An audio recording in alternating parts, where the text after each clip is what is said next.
The pencil shouldn't have mattered, just a splintered piece of wood and graphite left behind in the chaos of twisted metal and blood. But for Charlotte Pierce, billionaire CEO, lying in a hospital bed with fractured ribs and a concussion, it was the only thread connecting her to the man who'd pulled her from death's grip and vanished like smoke. She'd built an empire on never leaving debts unpaid, and she owed this stranger everything. The problem? He didn't want to be found. But Charlotte Pierce had never taken no for an answer. Stay with me until the end of this story, and drop a comment telling me what city you're watching from so I can see how far this tale has traveled. The morning Eli Turner saved a life, he'd been thinking about pancakes. Not the fancy kind with berries and whipped cream that Noah kept seeing in the cooking shows at the library, just simple buttermilk pancakes with the maple syrup he'd been rationing since mid-October. Money was tight, it was always tight. But it was Saturday, and Saturdays meant something special for breakfast, even if special just meant he'd use an extra egg. "Dad, can we get the radio working?" Noah asked from the passenger seat of Eli's '98 Ford pickup, his breath fogging the window as he traced patterns in the condensation. The boy was 8 years old, all knobby knees and curious eyes, wearing a jacket 2 sizes too big, a hand-me-down from the church donation box. "Radio's been dead for 3 months, buddy. You know that." Eli adjusted his grip on the steering wheel, his calloused hands rough from years of engine grease and manual labor.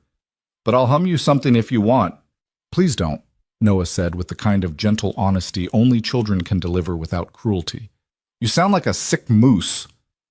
Eli barked out a laugh, the sound echoing in the cab's cramped interior. "Your mama used to say the same thing." The mention of Sarah, gone 2 years now to cancer that had eaten through their savings before it ate through her, settled between them like it always did. Not heavy, not anymore, just present. A third passenger they'd learned to make room for. The road stretched ahead, Route 402, cutting through rural Pennsylvania like a gray ribbon, trees pressing close on either side. Dawn was just breaking, painting the sky in shades of pearl and rose. Eli had taken this route 1,000 times, heading into Millbrook for early morning shifts at Henderson's Auto Repair. The Saturday morning shift paid time and a half, and Henderson was decent about letting Noah hang around the office, doing homework or drawing in his sketchbook. "Dad, look at that mist," Noah said, pressing his face closer to the window. "It's like we're driving through a cloud." The boy was right. Fog had rolled in thick overnight, clinging to the hollows and valleys, turning the familiar landscape ghostly. Eli slowed the truck, headlights cutting weak tunnels through the gray. This was black ice weather, the kind that could send you sideways before you even realized the road had gone slick. "Keep your eyes sharp," Eli said, more to himself than Noah. "Visibility's maybe 20 feet. They rounded the bend near the old Hutchinson place, abandoned since the foreclosure 3 years back, and that's when Eli saw it. Or rather, felt it first, a deep wrongness in the air, the way you can sense a thunderstorm building even before the first rumble. Then the headlights caught it. Metal, chrome, glass. All of it wrong, all of it twisted. A silver Bentley. And even through the fog, Eli could tell it was a Bentley because he'd rebuilt enough luxury cars to know precision engineering when he saw it, had wrapped itself around the massive oak tree that stood sentinel at the road's edge. The tree that had been there since before the road was paved, that had weathered a century of Pennsylvania winters. The tree had won this fight. "Jesus," Eli breathed, already slamming his foot on the brake. The truck's worn pad squealed in protest, and he threw his arm across Noah's chest instinctively, protectively, even though the boy was belted in. "Stay in the truck." "Dad, is someone—" "Stay in the truck."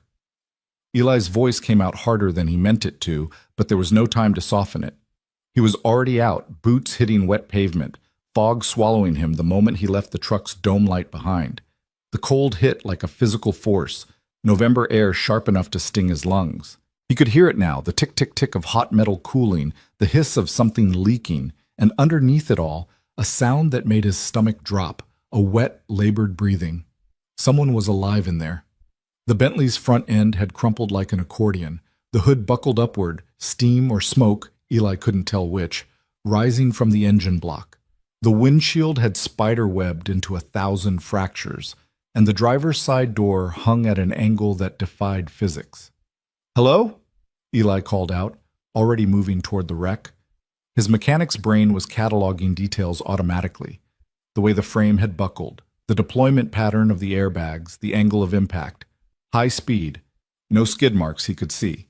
Either the driver hadn't seen the turn in the fog, or something had happened. Medical emergency, mechanical failure, distraction. The why didn't matter. Only the who. He reached the driver's side and his breath caught. Through the shattered window, he could see her. A woman, mid-30s maybe, dark hair matted with blood, slumped against the deployed airbag. Her face was turned toward him, pale as the fog itself, and for one terrible moment he thought he was too late. Then her eyes fluttered open. Help! The word came out as barely more than a whisper, bubbling through blood on her lips. Please.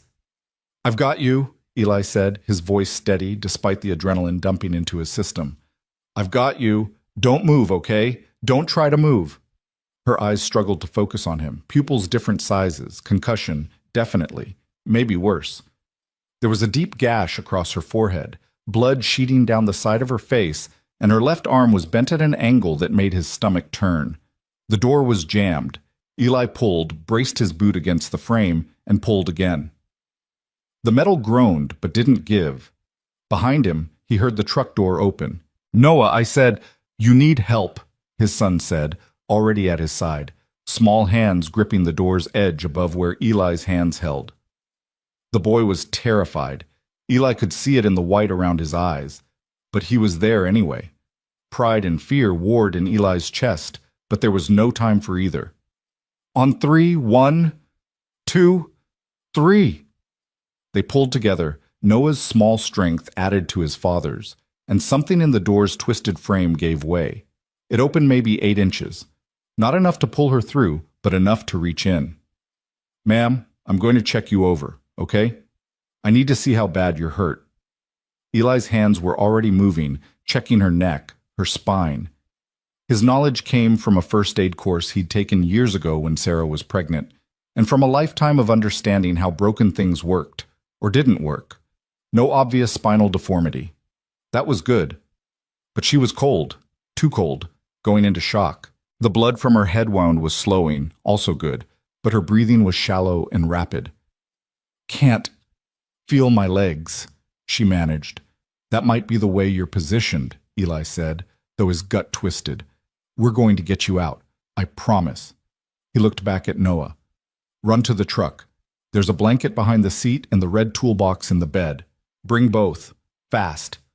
Noah took off at a sprint, his small form disappearing into the fog. Eli turned back to the woman. Her eyes were trying to close.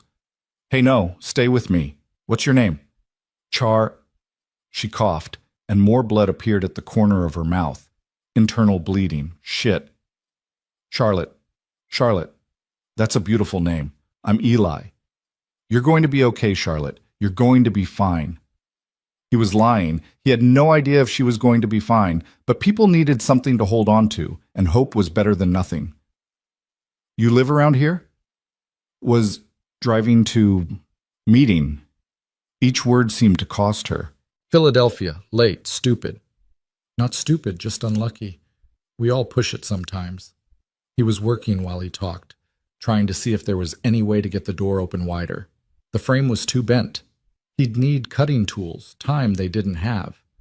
Noah reappeared, dragging the wool blanket and carrying the toolbox with both hands. Dad, should I call 911? Mrs. Henderson showed me how to use her phone. No signal out here, buddy. Eli had already checked his own phone, ancient flip phone with a cracked screen, and gotten nothing. But there's a house about 2 miles back, the Martins. You remember them? The ones with the mean dog? Dog's tied up. You run there, you bang on that door until someone answers, and you tell them to call 911 and send an ambulance to the oak tree on Route 402. Can you do that? Noah's eyes went wide. You want me to leave you? I need you to be brave. Can you be brave for me? The boy looked at the woman in the car, then back at his father, and something in his young face hardened with determination that made him look suddenly older. I can be brave. That's my boy. Run, fast as you can. Noah took off, his footsteps fading into the fog, and Eli was alone with Charlotte and the ticking wreck.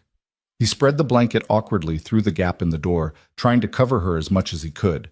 She was shivering now, which was somehow both concerning and reassuring. Shivering meant her body was still fighting. "Cold," she whispered. "I know. I'm sorry." On impulse, Eli shrugged out of his flannel shirt, leaving him in just a thin undershirt. The cold immediately bit through to his skin, but he managed to work the flannel through the door gap and tuck it around her shoulders. It was probably useless given her position, but it was something. "Why?" Charlotte's eyes struggled to focus on him. "Why are you helping?" "Because you need help. That's reason enough." He positioned himself where she could see him without moving her head, his hand finding hers, cold, delicate fingers, nothing like his own scarred and oil-stained hands. "You just hold on. Help's coming." "Was going to buy a painting," she said, and Eli realized she was drifting, shock making her thoughts scatter. "Rothko always wanted a Rothko. The red ones. Like fire." "You'll get your painting," Eli said. "You're going to walk into that gallery yourself and pick out the best one they've got. Talk to me, please, so tired." So Eli talked. He told her about Noah, about how the kid could draw anything he saw, had a gift for it. He told her about the truck he was restoring in the garage behind their house, a '67 Mustang that had been his father's, that he was fixing up panel by panel whenever he had spare money for parts. He told her about the diner in town that made the best apple pie in 3 counties, about the way the creek behind his house sounded when it rained, about the deer that came through his yard every evening at dusk. He talked, and he held her hand, and he kept her eyes open, and he prayed. Time became elastic. It might have been 10 minutes or 40 when he finally heard the sirens. The sound started distant, then grew, and then there were lights cutting through the fog, red and blue and white, painting the trees in urgent color. "See? Told you," Eli said, squeezing Charlotte's hand. "Help's here. You're going to be fine." Paramedics swarmed the scene with practiced efficiency, and Eli stepped back to give them room. They had tools he didn't, knowledge he didn't, equipment that could actually save her. He was suddenly aware of how useless he was, how little he'd actually done except keep her conscious and warm. "Sir, are you injured?" One of the EMTs, a young woman with kind eyes, was suddenly at his elbow. "What? No, I'm fine. I just found her. You're hypothermic. Your lips are blue." She was already wrapping a reflective emergency blanket around his shoulders. "Sit in our rig, now. I need to wait for my son.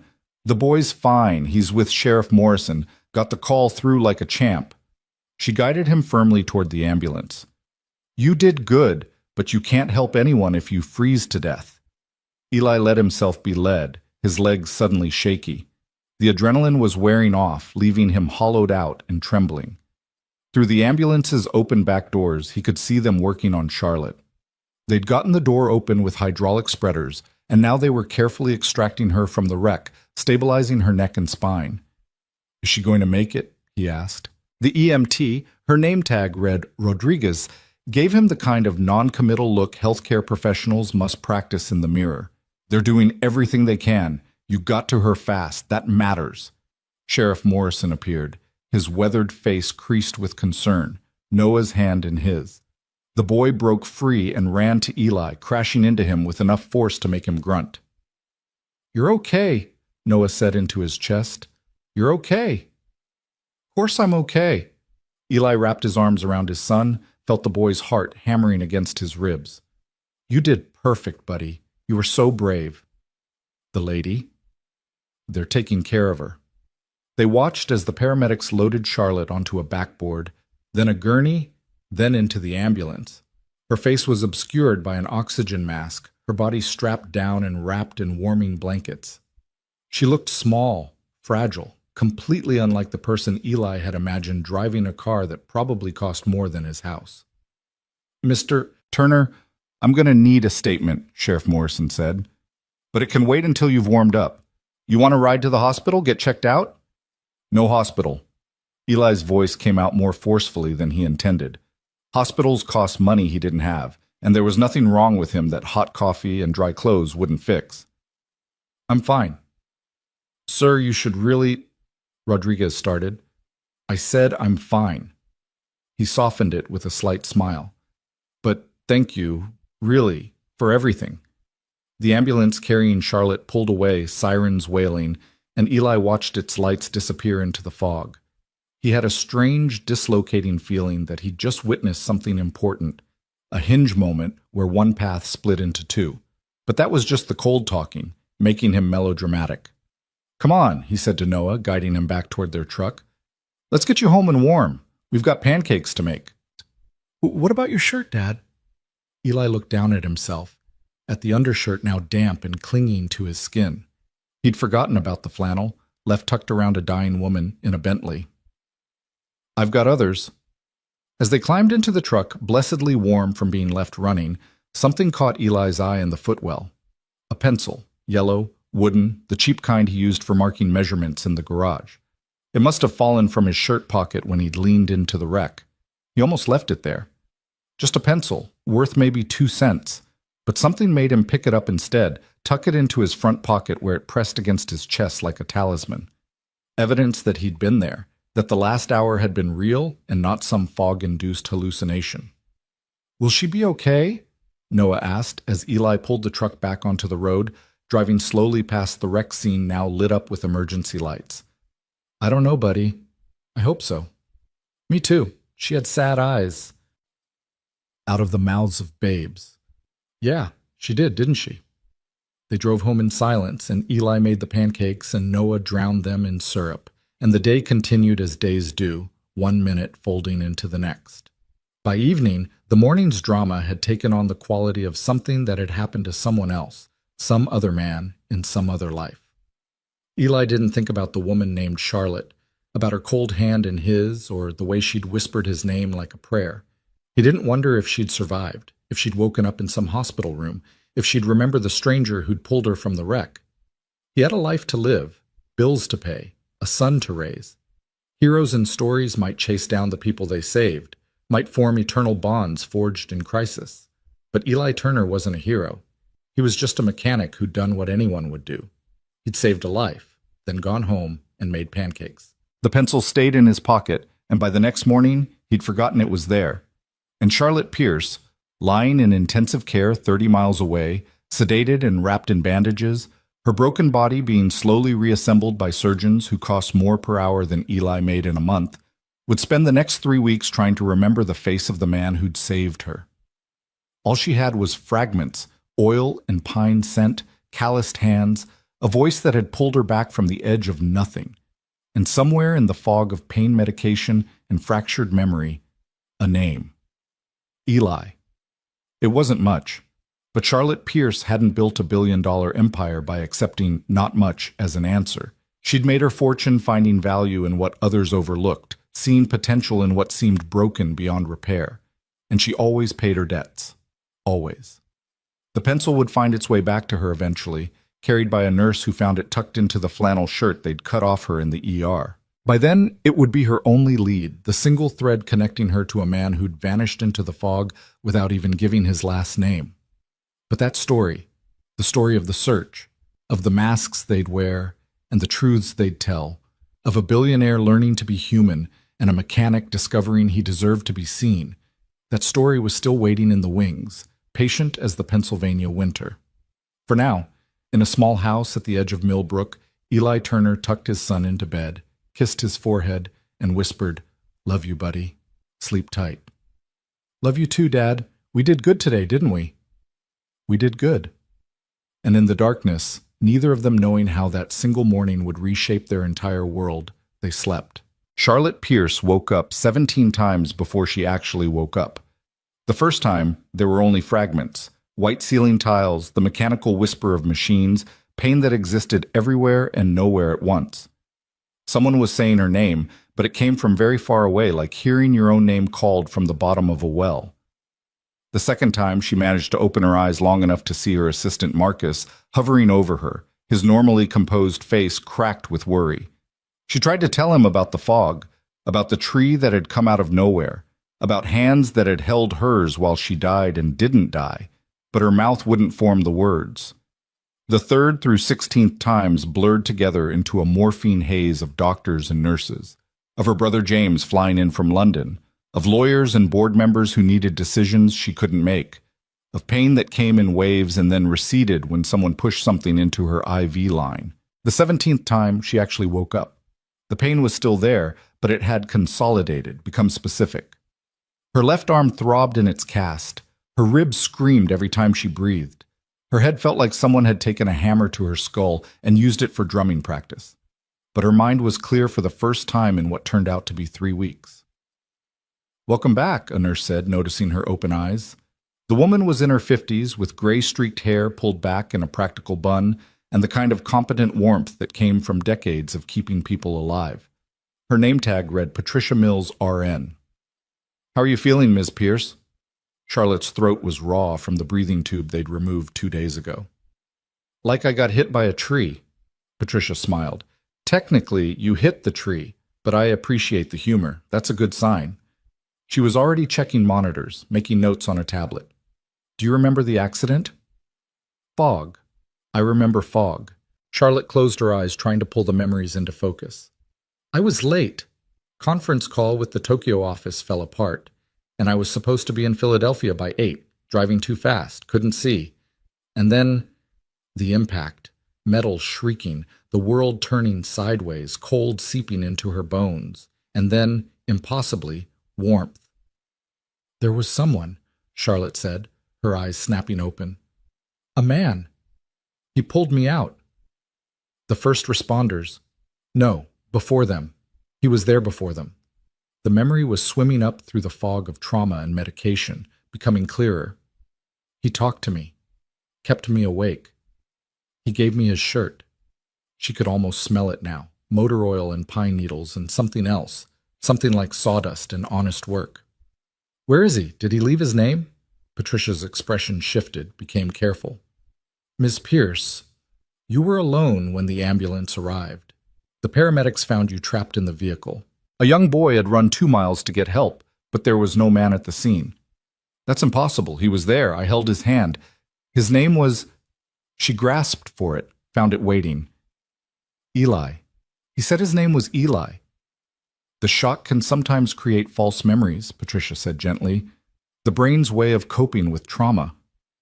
"I'm not imagining this." Charlotte tried to sit up, and her ribs immediately punished her for the attempt. She gasped, and Patricia was there, easing her back down.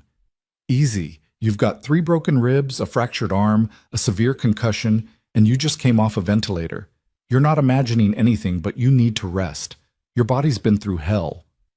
Charlotte forced herself to breathe slowly, carefully. "The shirt. You said I was wearing his shirt when they found me. A flannel. What happened to it?" Patricia hesitated, then seemed to make a decision. "Hold on." She disappeared for a few minutes, and Charlotte stared at the ceiling, reconstructing the memory piece by piece. He'd been real. She knew he'd been real. The sound of his voice, the calluses on his hands, the way he'd told her about his son who could draw, about a Mustang he was restoring. Those weren't the fever dreams of a dying brain. They were too specific, too grounded. Patricia returned carrying a plastic hospital bag. Inside was a flannel shirt, cut up the back where the ER staff had removed it, stained with blood and dirt. "We kept your personal effects. The shirt wasn't yours, so we bagged it separately in case someone came looking." Charlotte reached for it with her good hand, and Patricia helped her pull it close enough to see. It was old, worn soft from years of washing, the kind of thing that cost maybe $20 new and got better with age. The collar was frayed. There was a patch on one elbow that had been sewn on by hand, the stitches crooked but functional, and there, in the front pocket, something hard and cylindrical.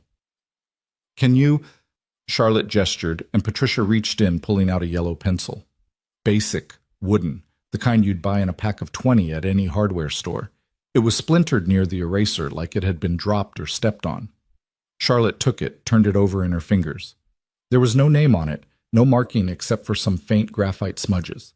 But holding it, she felt a certainty settle into her bones. The same certainty that had guided her through 1,000 business deals. This was real. He was real. "I want to find him," she said. Patricia's expression cycled through concern, doubt, and finally resignation. "Miss Pierce, I really think you should focus on recovery right now. Your doctors say you'll need at least 3 months of physical therapy and 3 months to find one man? I've closed international mergers in less time. Charlotte looked at the pencil, at the flannel, at the evidence of kindness from a stranger who'd vanished like smoke. He saved my life and didn't even stay for a thank you. Why would someone do that? Maybe he had somewhere to be. Maybe he was afraid of getting involved. Maybe, Patricia shrugged. Maybe he was just a good person who didn't need recognition. The thought sat uncomfortably in Charlotte's chest. In her world, everyone wanted something. Every kindness came with strings attached. Every gesture had an angle. The idea of pure altruism, of someone risking themselves for a stranger and asking nothing in return, was so foreign it almost hurt to contemplate. I need to thank him, she said finally, and I need... She paused, unsure how to articulate the feeling. I need to know who he is, the man who saw me at my worst and stayed anyway. Patricia studied her for a long moment, then patted her good hand. You rest, you get better. Then you can chase your mysteries. Deal? Deal. But Charlotte was already planning. Because the thing about being a billionaire, the thing people who'd never had money didn't understand, was that wealth didn't just buy things. It bought time, attention, expertise. It bought the ability to make problems solvable.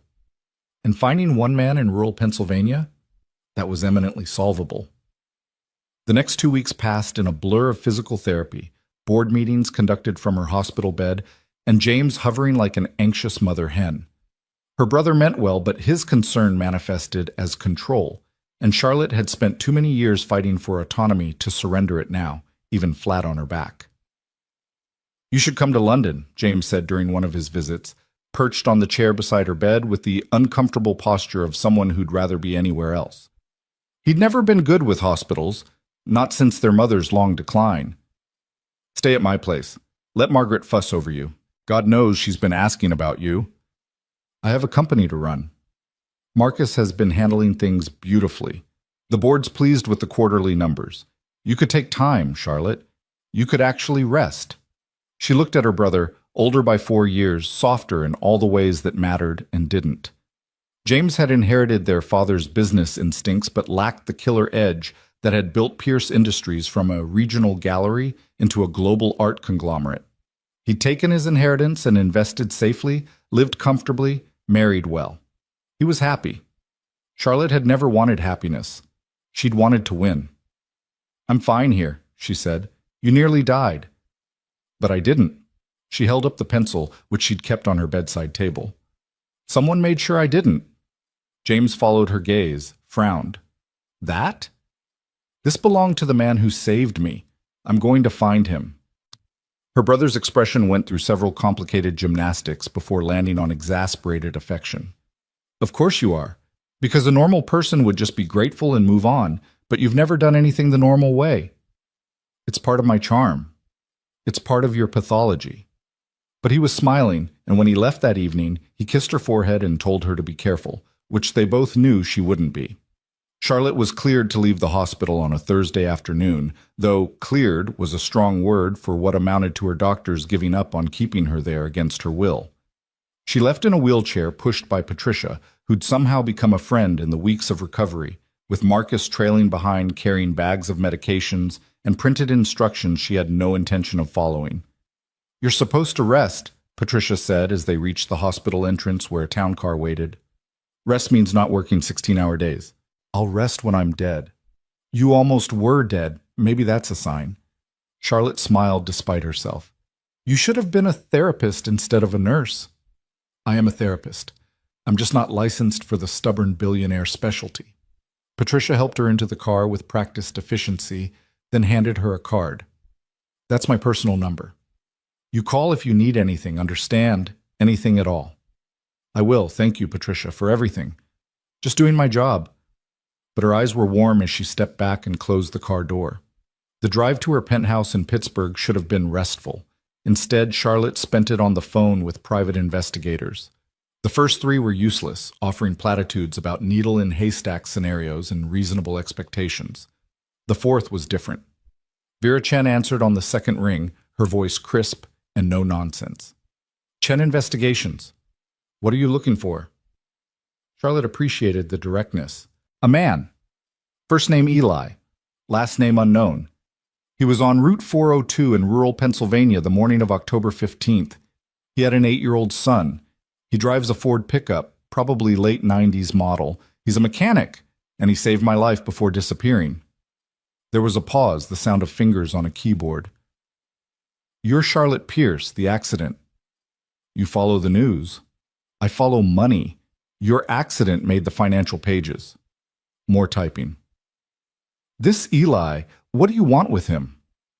I want to thank him. People don't hire private investigators to say thank you. They send fruit baskets. Charlotte smiled despite the pain in her ribs. I'm not a fruit basket kind of person. No, I don't imagine you are. Vera's voice shifted, became considering. Route 402. That's near Millbrook. Small town, maybe 2,000 people. If your mechanic lives there, finding him should be simple. If he doesn't, it gets harder. What's your budget? Whatever it takes. Those are dangerous words, Ms. Pierce. I'm a dangerous woman, Ms. Chen. A laugh, sharp and appreciative. All right, I'll take the case. But I work clean. No harassment, no stalking, nothing that crosses lines. I find your man. I give you his information. What you do after that is your business. We clear? Crystal. Good. I'll be in touch. The line went dead, and Charlotte leaned back against the leather seat, exhausted but satisfied. She'd set things in motion. Now she just had to wait. Waiting had never been her strong suit. Marcus had prepared the penthouse for her return, fresh flowers in every room, the refrigerator stocked, her bedroom converted into something resembling a recovery suite with a hospital bed and enough medical equipment to run a small clinic.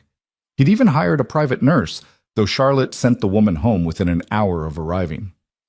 I don't need a babysitter, she told Marcus, who looked like he wanted to argue but knew better. You need someone. You can't even dress yourself. Then you can help me dress. She softened it with a smile. Please, I just need space. I need quiet. I've had enough of people hovering. He relented, as he always did, but made her promise to call if she needed anything. Then she was finally alone in the space she'd lived in for 6 years, but had never quite felt like home.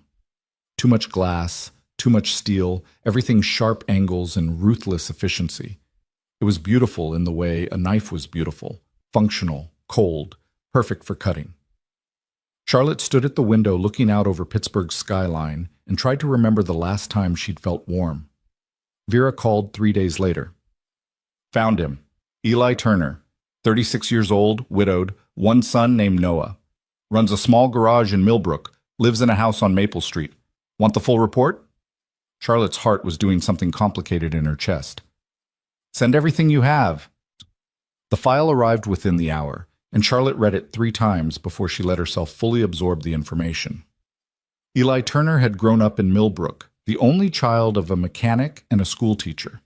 He'd married Sarah Brennan at 22, had Noah at 28, lost Sarah to ovarian cancer 2 years ago. The medical bills from her treatment had decimated their savings. He worked at Henderson's auto repair, took side jobs when he could get them, coached Little League in the summer. He drove a '98 Ford F-150, lived in a modest 3-bedroom that was paid off, and by all accounts was a decent man trying to keep his head above water. There were photos.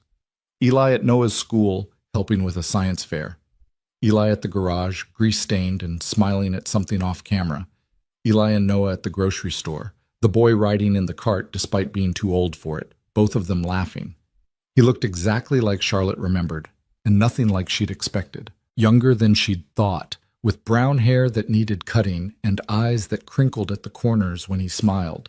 He was handsome in an understated way, all rough edges and honest work, the kind of attractive that didn't know it was attractive. Looking at his photos, Charlotte felt something crack open in her chest. He looked happy.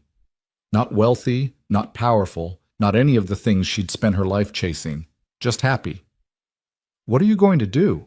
Marcus asked when she told him she'd found her rescuer.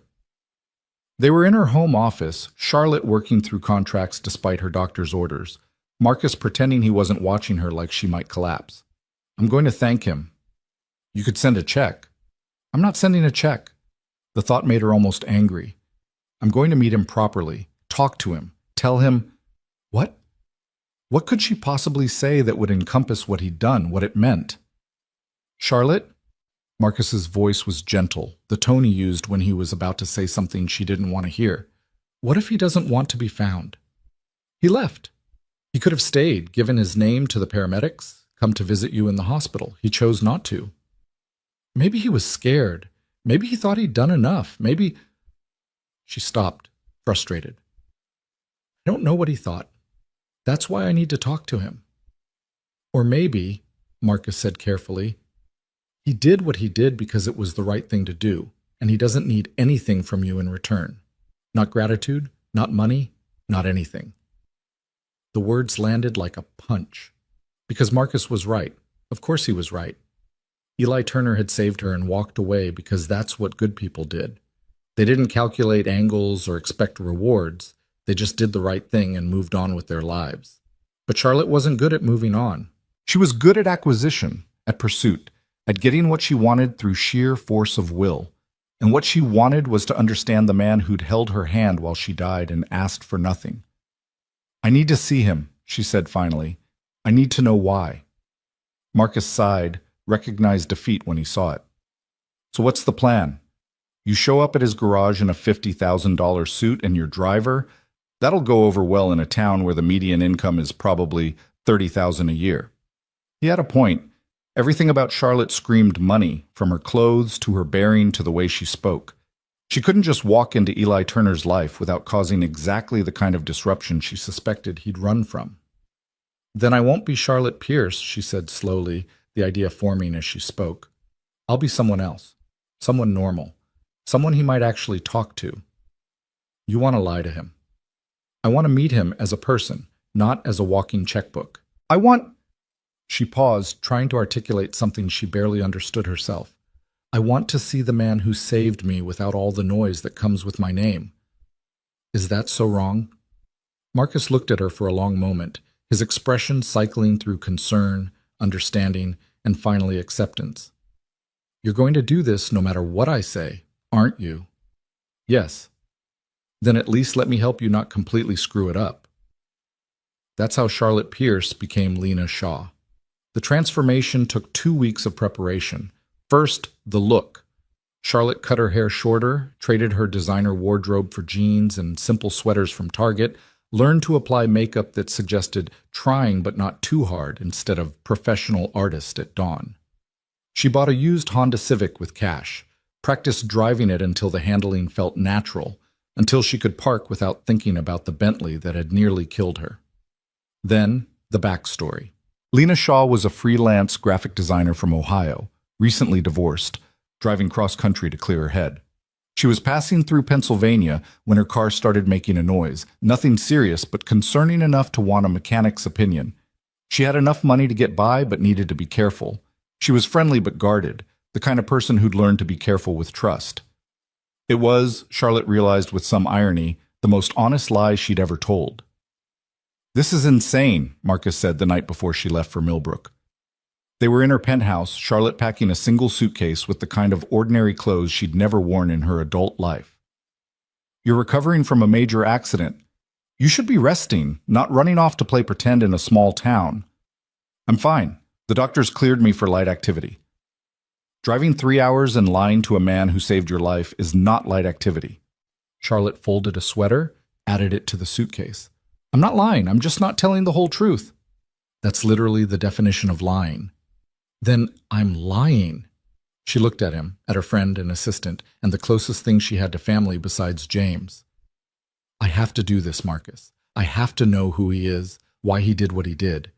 And if I show up as myself, with my money and my reputation, all I'll get is what everyone gives me. Deference, distance, people telling me what they think I want to hear. I need real. Just this once, I need something real. Marcus's expression softened. You could just tell him the truth. Thank him, offer to help with whatever he needs, and walk away. I could, but I won't. Charlotte closed the suitcase, zipped it shut. I've spent my entire adult life being Charlotte Pierce. Just for a little while, I want to be nobody. I want to see if anyone would like me if I didn't have billions in the bank. People like you just fine. People like my money. It's not the same thing. She left the next morning before sunrise when Pittsburgh was still sleeping and the roads were empty. The Civic drove nothing like the Bentley. Rougher, louder, every bump and imperfection in the road transmitted directly through the seat, but it was honest, no pretense, no luxury cushioning her from the world. The drive to Millbrook took 3 hours through increasingly rural Pennsylvania, the highway giving way to state routes, giving way to county roads that wound through forests and past farms, where horses stood steaming in the cold morning air. Charlotte had grown up in Connecticut privilege, done business in Manhattan penthouses and London boardrooms and Tokyo high-rises. She'd forgotten what America looked like in the spaces between cities, what the country became when you stripped away the urban veneer. It was beautiful in a way that hurt. Honest, weathered, real. Millbrook appeared around a bend in the road like something from a postcard. Main Street lined with brick storefronts, a church with a white steeple, bare trees waiting for winter. Population 1,847 according to the sign. Established 1823. Home of the Millbrook Miners High School football team. Charlotte, Lena, drove through slowly, cataloging details. There was a diner called Rosie's with a parking lot full of pickup trucks, a hardware store with Christmas decorations already in the window, a library, a post office, a bar called the Rusty Nail. And there, on a side street just off Main, Henderson's Auto Repair. She drove past it twice before pulling into the lot.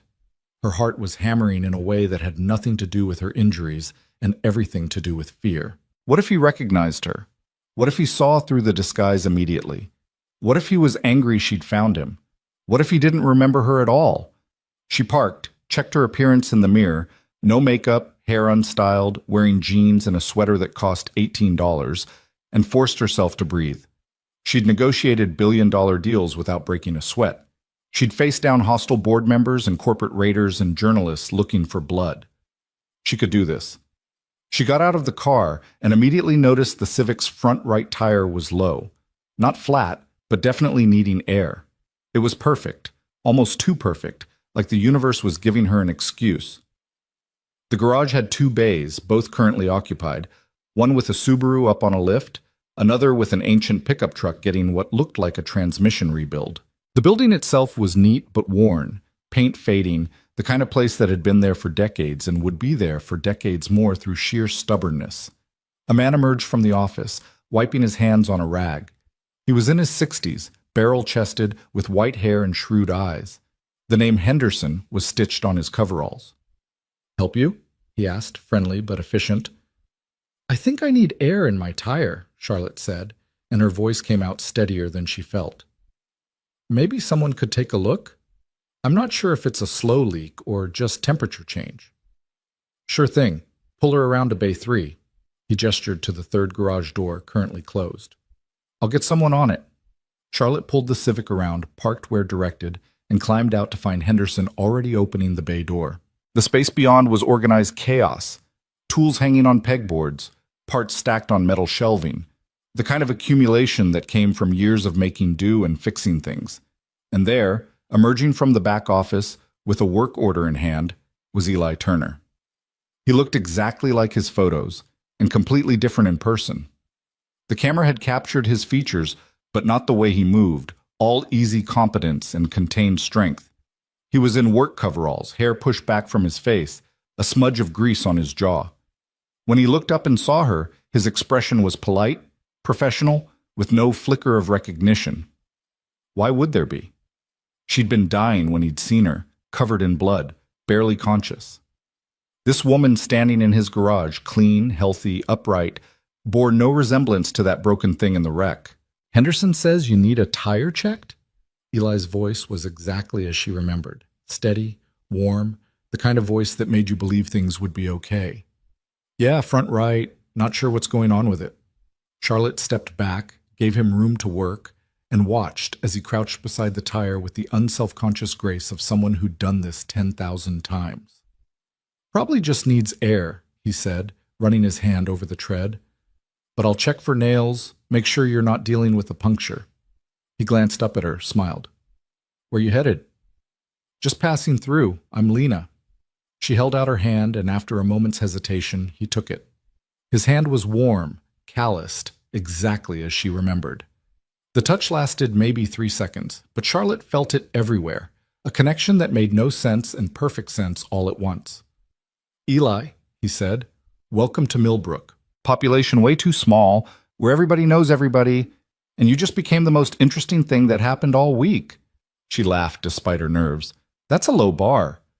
You'd be surprised. Last week's excitement was Mrs. Patterson's cat getting stuck in her attic. We're easy to entertain. He stood, grabbed an air pressure gauge from his toolbox. This'll just take a minute. You want coffee? Henderson keeps a pot in the office. Fair warning, it tastes like motor oil. Because it's secretly motor oil? Nobody's proven anything in court yet. He was smiling again, and Charlotte felt something in her chest loosen. This was good. This was normal. Just two people having an ordinary conversation in an ordinary garage on an ordinary Thursday afternoon. Except nothing about it felt ordinary at all. Charlotte accepted the coffee, which did indeed taste vaguely of motor oil and regret, but she drank it anyway because refusing would have been stranger than choking it down. She stood in Henderson's cramped office, watching through the window as Eli worked on her tire with methodical efficiency, and tried to reconcile the man she'd built up in her head with the one crouched beside her Honda. In her imagination, he'd been larger somehow, mythical, the kind of hero who existed in stories but not in real life. But watching him now, she realized the truth was better than mythology. He was just a man doing his job, checking tire pressure and running his hands over tread patterns, and somehow that made what he'd done even more remarkable. He hadn't saved her because he was extraordinary. He'd saved her because when the moment came, he'd chosen to be decent. That's Eli Turner, Henderson said from behind his desk, where he was reconciling what looked like a month's worth of receipts with a calculator that probably predated her birth. Good man. Best mechanic I've ever employed, and I've been running this place for 40 years. Charlotte turned, careful to keep her expression casually interested rather than desperate for information. He seems nice. Nice don't cover it. His wife died a couple years back, cancer, left him with the boy to raise alone. Most men would have fallen apart or gotten bitter, but Eli just kept going. Works hard, coaches Noah's baseball team, volunteers at the church pancake breakfast every third Sunday. Henderson looked up from his calculator, his eyes shrewd. You single? The question caught her off guard. Yes, recently divorced. Good. Eli needs someone. Won't admit it, stubborn as a mule about these things. But that boy needs a mother. And Eli needs someone to come home to besides an 8-year-old who thinks mac and cheese is a food group. He went back to his receipts. Just saying, you seem like good people. Charlotte didn't know whether to laugh or cry at the absurdity. Henderson was trying to set her up with Eli while she stood there lying about her name, her life, everything except the fact that she was single. Though even that was complicated by the fact that she'd never actually been married, much less divorced. I'm just passing through, she said, the words feeling heavier than they should. That's what they all say. Then they meet someone, or they like the quiet, or they get a flat tire that needs more than air. Henderson smiled without looking up. Millbrook's got a way of keeping people. You'll see. Before Charlotte could respond, Eli appeared in the doorway, work order in hand. Good news and weird news. Good news is it's not a leak, just low pressure from the cold. Filled it up, checked the others, you're good to go. Weird news is your rear brake pads are getting thin. Not dangerous yet, but you'll want them replaced in the next month or so. How much would that cost? Charlotte asked, playing the part of someone who had to think about car repairs. Parts and labor, probably $200. I can do it today if you want to wait, or you can bring it back whenever. He handed her the work order. No charge for the air and inspection. She looked at the paper, at his handwriting that was surprisingly neat for a mechanic. That's generous. It's air in 5 minutes, not exactly breaking the bank. He was smiling again, and Charlotte felt that strange pull in her chest, the one that had nothing to do with her injuries and everything to do with the way he looked at her like she was a person, not a portfolio. Can I buy you lunch? The words came out before she could stop them. To say thank you for the air and not charging me a fortune. Eli blinked, clearly surprised. You don't have to do that. I know, but I'm hungry, And eating alone in a strange town is depressing, and you look like you know where the good food is. She was improvising, but it felt natural, like slipping into a role she'd been rehearsing without knowing it. Unless you're busy, I don't want to impose. He glanced at Henderson, who waved him off. Go. It's slow today, and you've been here since 6. Take an hour. You sure? I'm sure. Go feed the tourist before she starves to death in our lobby. Eli laughed, shook his head, but Charlotte could see him capitulating. All right. But fair warning, the good food in Millbrook is relative. We've got Rosie's Diner, and that's pretty much it unless you count the gas station hot dogs. I'll risk it. They walked to Rosie's because it was only 2 blocks, and the November air was crisp but not yet brutal, the kind of cold that woke you up rather than shut you down. Eli kept his hands in his coverall pockets, and Charlotte matched his pace.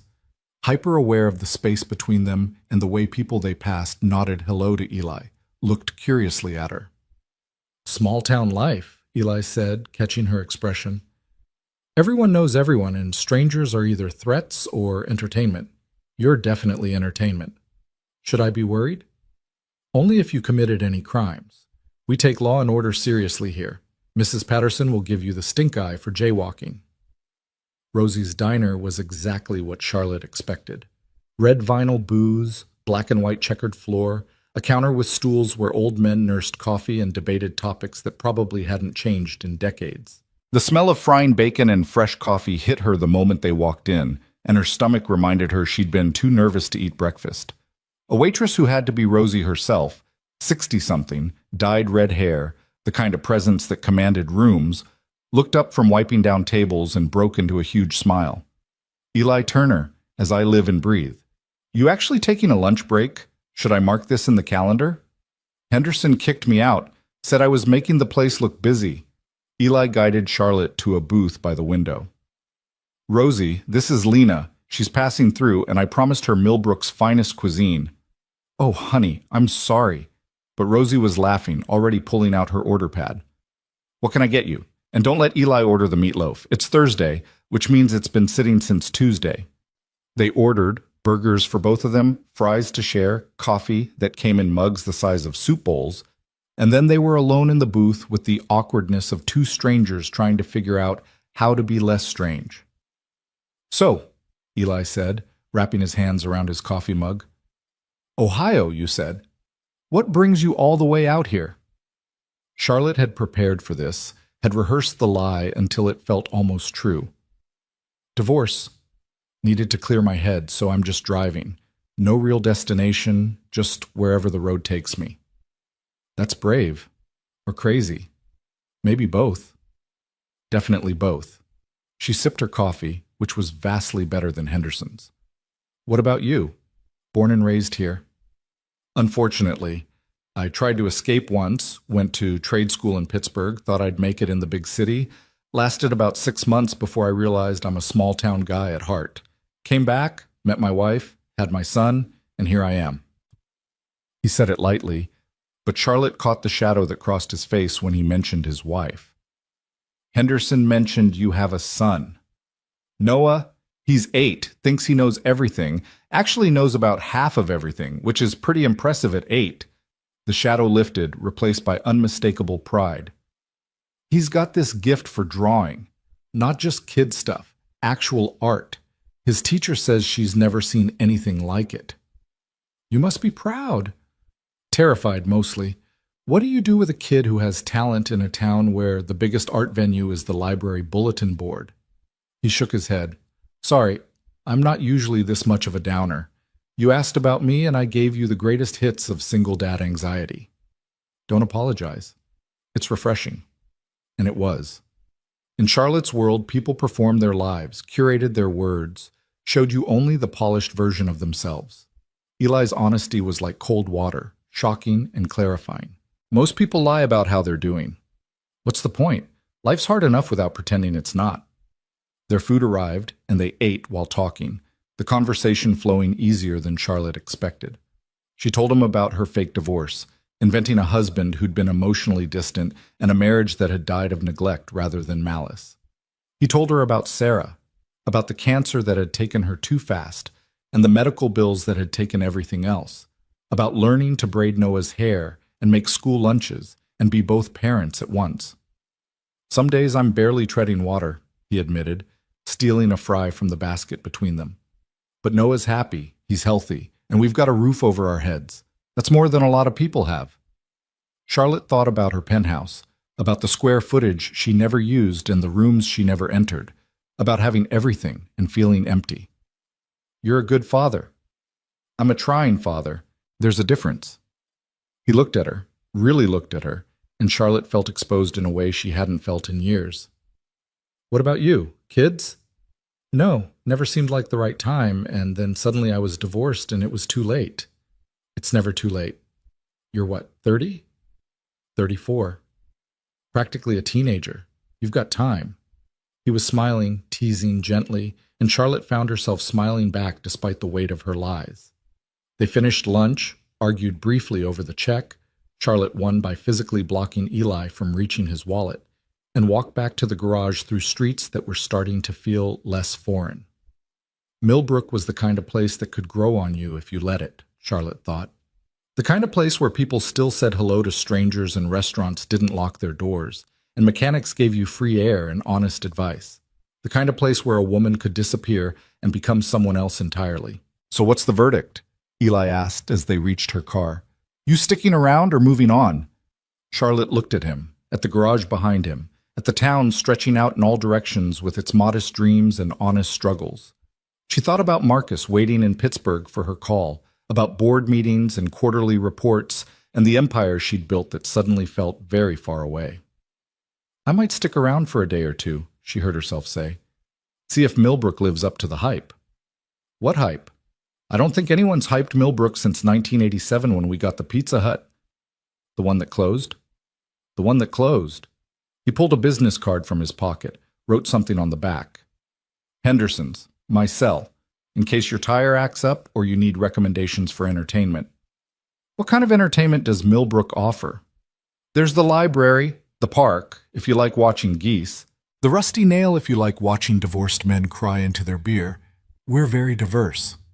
Charlotte took the card, tucked it into her pocket where it rested next to her real driver's license, her credit cards with her real name, all the evidence of who she actually was. I'll keep my expectations low. Smart woman. He started back toward the garage, then paused. Hey, Lena. Yeah? Thanks for lunch. It was nice, normal.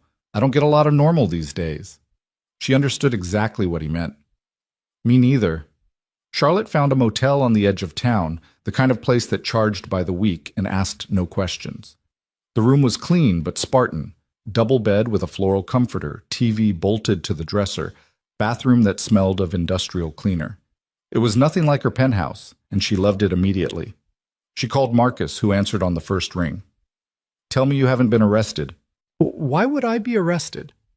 Because you're running a con on a man who saved your life, and karma has a sense of humor. Papers rustled on his end. How'd it go? I bought him lunch. We talked. He has no idea who I am. Charlotte kicked off her shoes, lay back on the bed that was harder than any bed she'd slept in since college. Marcus, he's exactly as good as I remembered. Better, even. He's kind and honest, and he actually cares about things that matter. And you're lying to him about everything. I know. So what's the plan? You going to keep pretending until he figures it out, or until you get bored? The question stung because it was fair. I don't know, I just need time. Time to understand who he is without the complication of who I am. Marcus sighed, the sound of a man who'd given up on talking sense into the senseless. How long? A few days, a week at most. I'll come back before the board meeting, I promise. The board meeting is in 10 days, Charlotte. You're the CEO. You can't just disappear. Watch me. She said it lightly, but they both knew she meant it. Tell them I'm recovering. Tell them I'm working remotely. Tell them whatever you want. I trust you. Your trust is going to get me fired when this blows up in your face. Then I'll hire you back at double your salary. You already pay me too much. Impossible. You're worth every penny. She softened her voice. I'll be careful. I promise. After they hung up, Charlotte lay in the motel room listening to the sounds of Millbrook at dusk, Cars passing on the main road, someone's dog barking, the distant laugh of children playing. She thought about Eli's face when he talked about Noah, about the way his hands moved with such certainty when he worked, about the easy kindness that seemed baked into his bones. She thought about the lies she was living and the truth she was chasing and wondered which one would destroy her first. The next morning, Charlotte, Lena, went back to the garage. She told herself it was because her brake pads really did need replacing, but the truth was simpler and more complicated. She wanted to see him again. She wanted more of the easy conversation, the honest laughter, the feeling of being seen as a person rather than a balance sheet. Eli was under a Chevy Suburban when she arrived, only his legs visible, the rest of him swallowed by the undercarriage. Henderson waved her over. "He'll be out in a minute. Something about a transmission mount? Coffee? Is it the motor oil blend? Today's batch has subtle notes of diesel and regret." Perfect. She was halfway through the terrible coffee when Eli emerged, wiping his hands on a rag that was already so stained it seemed pointless. He looked surprised to see her, then pleased, and Charlotte felt something warm settle in her chest. "Back already? Did the tire give up?" "No, but I've been thinking about the brake pads. If I'm going to be driving cross-country, I should probably address them sooner rather than later." "Smart. You want me to do it now?" "If you have time." "For you, I'll make time." He said it casually, but something in his tone made Charlotte's pulse quicken. "Fair warning, though, it'll take a couple hours. You'll be stuck in Millbrook for a while." "I can think of worse fates." She watched him work, sitting on a bench in the garage with Henderson's terrible coffee and a borrowed magazine about antique cars. Eli moved with the same methodical grace she'd noticed yesterday, every action economical and precise. He explained what he was doing as he went, not because she asked, but because he seemed to genuinely want her to understand how her car worked. "Most people just want to know the price," he said, showing her the worn brake pad. "They don't care about the how or why. But understanding your car is like understanding your body. If you know how it works, you know when something's wrong before it becomes a crisis." "Is that your sales pitch?" "That's my philosophy. Henderson says I'm terrible at upselling because I actually fix what needs fixing instead of inventing problems." "Sounds like Henderson's lucky to have you." "I'm lucky to have him. Not many places would hire a guy with a kid who needs to leave early for baseball games and school plays and doctor appointments." Eli torqued down a bolt, checked his work. "Single parents don't have a lot of professional flexibility." "Your wife would be proud," Charlotte said quietly, "of how you're raising Noah." Eli paused, his hand stilling on the wrench. "I hope so. Some days I'm not sure I'm doing any of it right. But Noah's a good kid, so maybe I'm not completely screwing it up." "From what I can tell, you're doing more than just not screwing it up. You're actually succeeding." He looked at her, and for a moment the garage fell away, the noise and grease and mechanical chaos fading until it was just the two of them in a pocket of quiet understanding. "You're easy to talk to," he said finally. "Most people, they hear widow and single dad, and they either pity me or they run. You just listen." "Maybe I've got some practice being pitied myself. Divorced at 34, driving around the country without a plan. Not exactly winning at life." "I think you're winning just fine." He went back to work, but Charlotte caught his smile. "At least you know how to take care of your brake pads." The work took 2.5 hours, and when Eli was done, he presented her with the work order and an invoice that was suspiciously lower than the estimate he'd given her yesterday. "Did you give me a discount?" she asked, studying the numbers. "I gave you the friend rate. That's different. We just met yesterday. And you bought me lunch and didn't make it weird when I talked about my dead wife. That's friend behavior in my book." He shrugged, looking slightly embarrassed. "Plus, Henderson gave me grief about charging you full price. Said I'd never get a date if I gouged pretty tourists." Charlotte felt her cheeks heat. "Henderson needs to mind his business." "Henderson has no business to mind. That's why he minds everyone else's." Eli walked her to her car, which now sat in the lot gleaming slightly more than when she'd dropped it off. "So what's the plan? Sticking around or hitting the road?" She should leave. Every instinct honed by years of business told her this was getting complicated, that the longer she stayed, the harder it would be to untangle truth from fiction. But looking at Eli in the afternoon sunlight, at the way he watched her with genuine interest and no agenda, Charlotte found she didn't want to leave. I saw a flyer at the diner, she said, improvising. Something about a fall festival this weekend? Oh, that. Yeah, it's basically an excuse to drink apple cider and pretend we're celebrating harvest season instead of just killing time until winter. He hesitated. It's pretty low-key. Local vendors, some craft booze, usually a terrible band playing in the park. But Noah loves it, and they have this thing where kids can paint pumpkins. Sounds fun. You should come, if you're still around. He said it casually, but Charlotte caught the hope underneath. I mean, you don't have to. But if you wanted to see Millbrook at its most aggressively wholesome, that would be it. What time? Starts at noon on Saturday, but the good caramel corn runs out by 1, so if you want to experience true disappointment, you should probably arrive early. Charlotte laughed, felt something in her chest crack open just a little more. I'll be there, with low expectations and a high tolerance for wholesome. Perfect. It's a date. I mean, not a date, just a... Eli stopped, ran his hand through his hair in a gesture of frustrated embarrassment. Henderson was right. I really am terrible at this. At what? Talking to pretty women without sounding like an idiot. Charlotte felt her breath catch. You're doing fine. Yeah? Yeah. They stood there in the parking lot, the afternoon stretching long shadows across pavement, and Charlotte thought about all the ways this could go wrong, all the lies she was telling and the truths she was hiding. But standing there with Eli looking at her like she was someone worth looking at, she couldn't bring herself to care about consequences. Saturday arrived cold and clear, the kind of November day that felt like nature's last gift before winter settled in for real. Charlotte woke early in her motel room, spent too long deciding what to wear, settled on jeans and a burgundy sweater that was nice without being too nice, and arrived at the festival 15 minutes early because being late felt wrong in a way she couldn't articulate. The park had been transformed into exactly the kind of wholesome community gathering Eli had promised.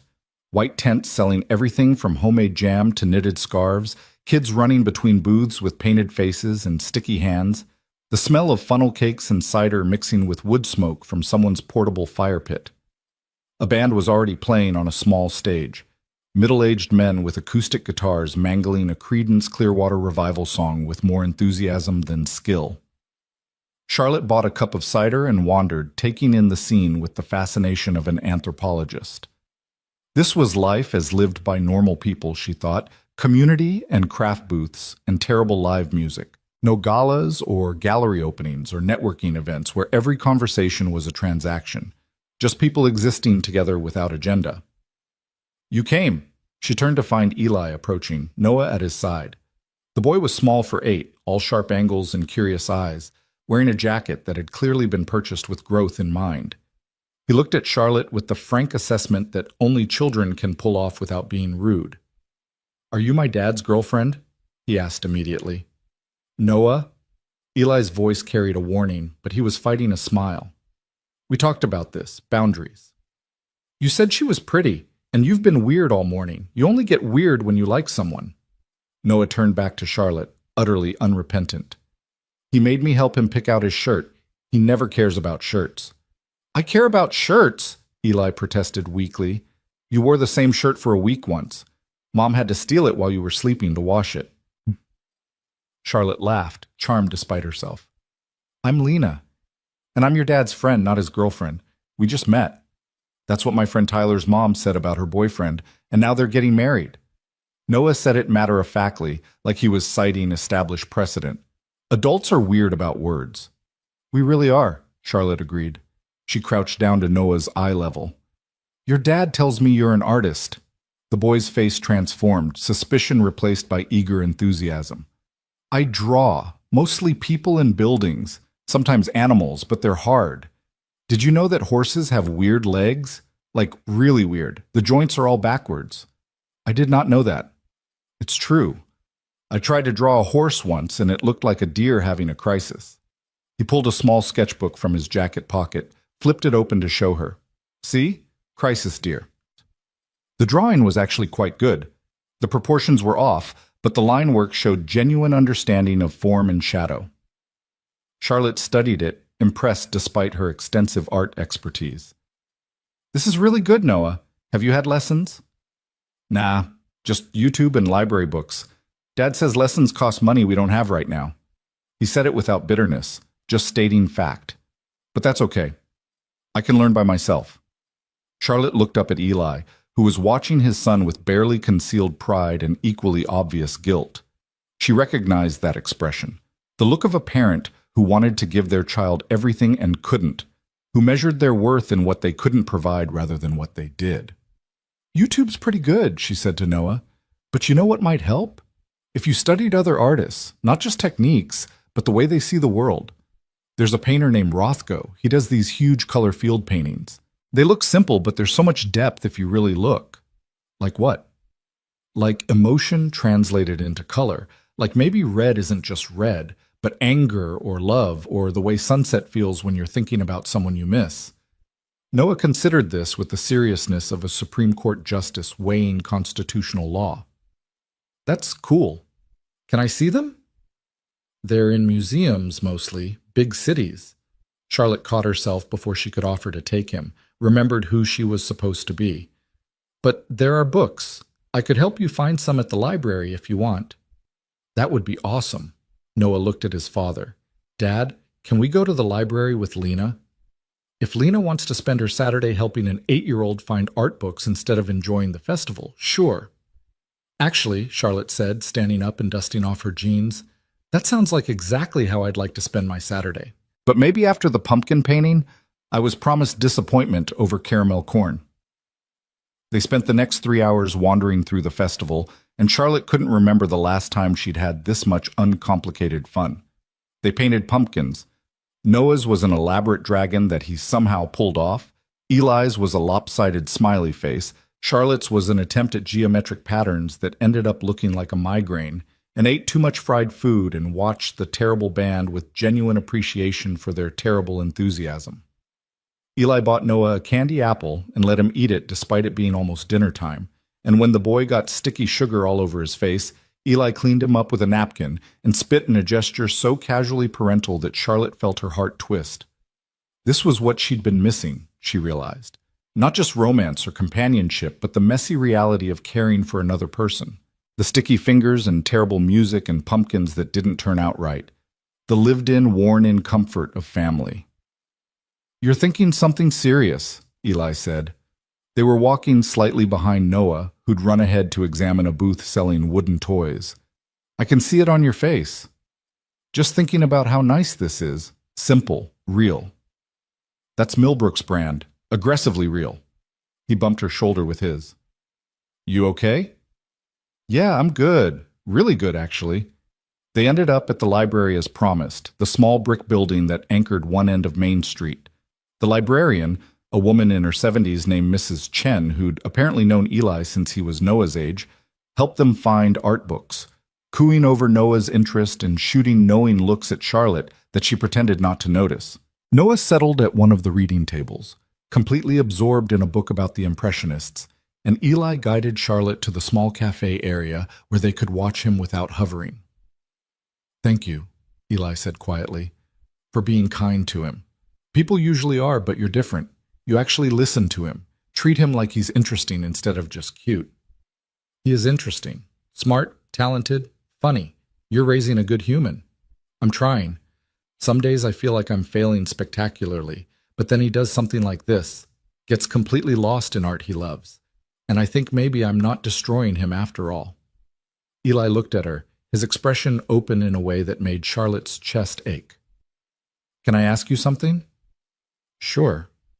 Why Millbrook? Of all the towns you could have driven through, all the places you could have stopped, why here? The question should have been simple, but weighted with all her lies, it became impossible. Charlotte looked at Noah across the library, at his small form bent over the art book, at the way the afternoon light caught his dark hair, and thought about the truth she couldn't tell. Because your father saved my life, and I needed to understand why. Sometimes you just end up where you're supposed to be, she said finally, even if you don't know why. Eli seemed to accept this, or maybe he just chose not to push. Well, I'm glad you ended up here. Noah likes you. I like you. Henderson likes you enough to stop overcharging for oil changes, which is his version of a marriage proposal. Should I be worried? Very. Henderson's been single for 20 years and he's getting desperate. They laughed, and something shifted in the air between them, something charged and uncertain and full of possibility. Charlotte felt it, knew Eli felt it too by the way his smile faded into something more serious, more searching. Lena, he started, then stopped. Never mind. It's stupid. What?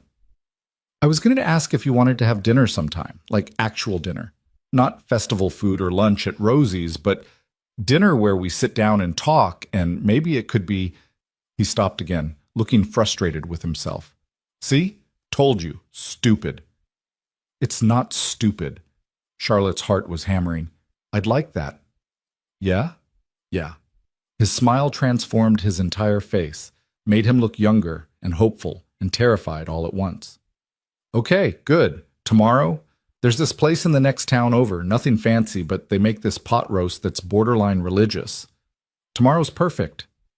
They made plans, exchanged phone numbers, and Charlotte tried to ignore the voice in her head screaming that this was wrong, that she was building something on a foundation of lies, that when the truth came out, and it would come out, it always did, she would hurt this good man who'd already been hurt enough. But watching Eli's face as he looked at his son, at the way he listened when she talked and laughed at her jokes and treated her like she mattered, Charlotte couldn't make herself stop. She wanted this. Wanted him. Wanted the messy, complicated, impossible reality of being seen as just Lena Shaw, slightly broken divorcee, passing through town, instead of Charlotte Pierce, billionaire CEO with an empire to maintain. She wanted to be nobody, just for a little while longer. The week that followed was the best and worst of Charlotte's life.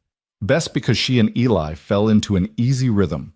Dinners at the pot roast place, coffee at Rosie's, afternoon walks where they talked about everything and nothing. He told her about growing up in Millbrook, about learning to fix cars from his father, about the day Noah was born, and how he'd cried holding something so small and perfect and terrifying. She told him her carefully constructed lies, adding details that made Lena Shaw more real.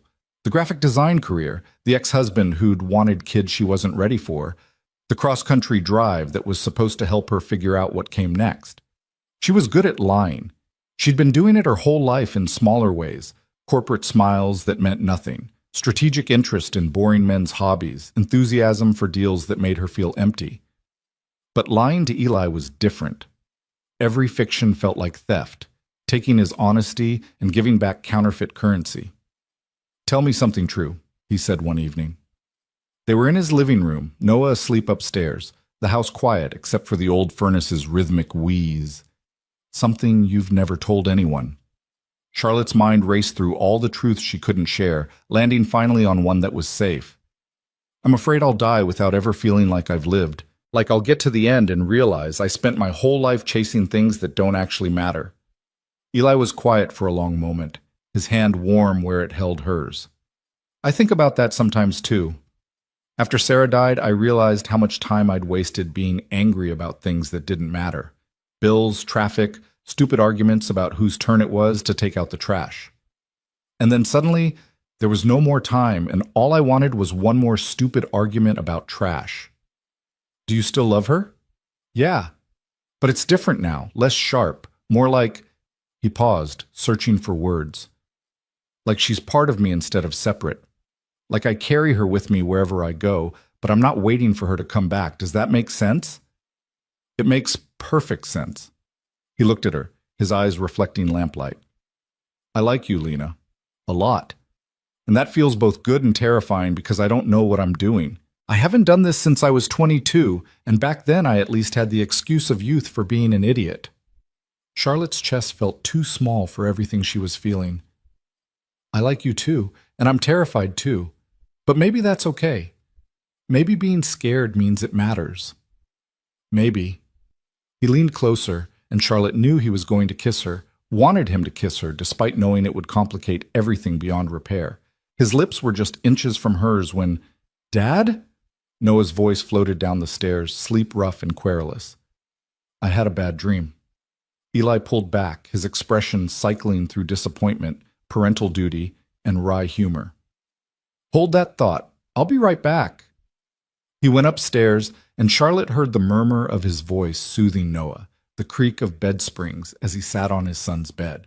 She looked around the living room, modest furniture, worn but clean, Noah's drawings tacked to the walls alongside family photos that included a woman with Sarah's smile. This was Eli's life, real, grounded, built on love and loss and the daily work of showing up, and she was infiltrating it with lies. Her phone buzzed. Marcus, checking in like he'd been doing every day. Board meetings in 3 days. You coming back? Charlotte looked toward the stairs, toward the sound of Eli's voice reading a bedtime story to chase away nightmares. I don't know. Charlotte, I know it's crazy, but I'm happy here, Marcus. Actually happy. When's the last time you heard me say that? You're happy because you're living a lie. That's not the same as actual happiness. Maybe it is. Maybe that's the only kind of happiness I get to have. Or maybe you could tell him the truth. Stop this before someone gets hurt. Someone's already going to get hurt. The question is whether I get to be happy first. She hung up before Marcus could argue, before she had to admit he was right. Eli came back downstairs, settled beside her with a sigh. Sorry about that. Nightmares have been a thing lately. I think the anniversary of Sarah's death is coming up, and kids pick up on stuff even when you try to hide it. When's the anniversary? Next week? 2 years. He ran his hand through his hair, a gesture Charlotte had learned meant he was stressed. I don't know what to do. Noah barely talks about her anymore, and I don't know if that's healthy or concerning or just normal grief. Maybe it's all three. Maybe there's no right way to grieve. Charlotte took his hand, laced their fingers together. But he's got you. That's what matters. I hope it's enough. Eli looked at their joined hands, then back at her face. Can I try something? What? Instead of answering, he leaned in again, and this time there was no interruption.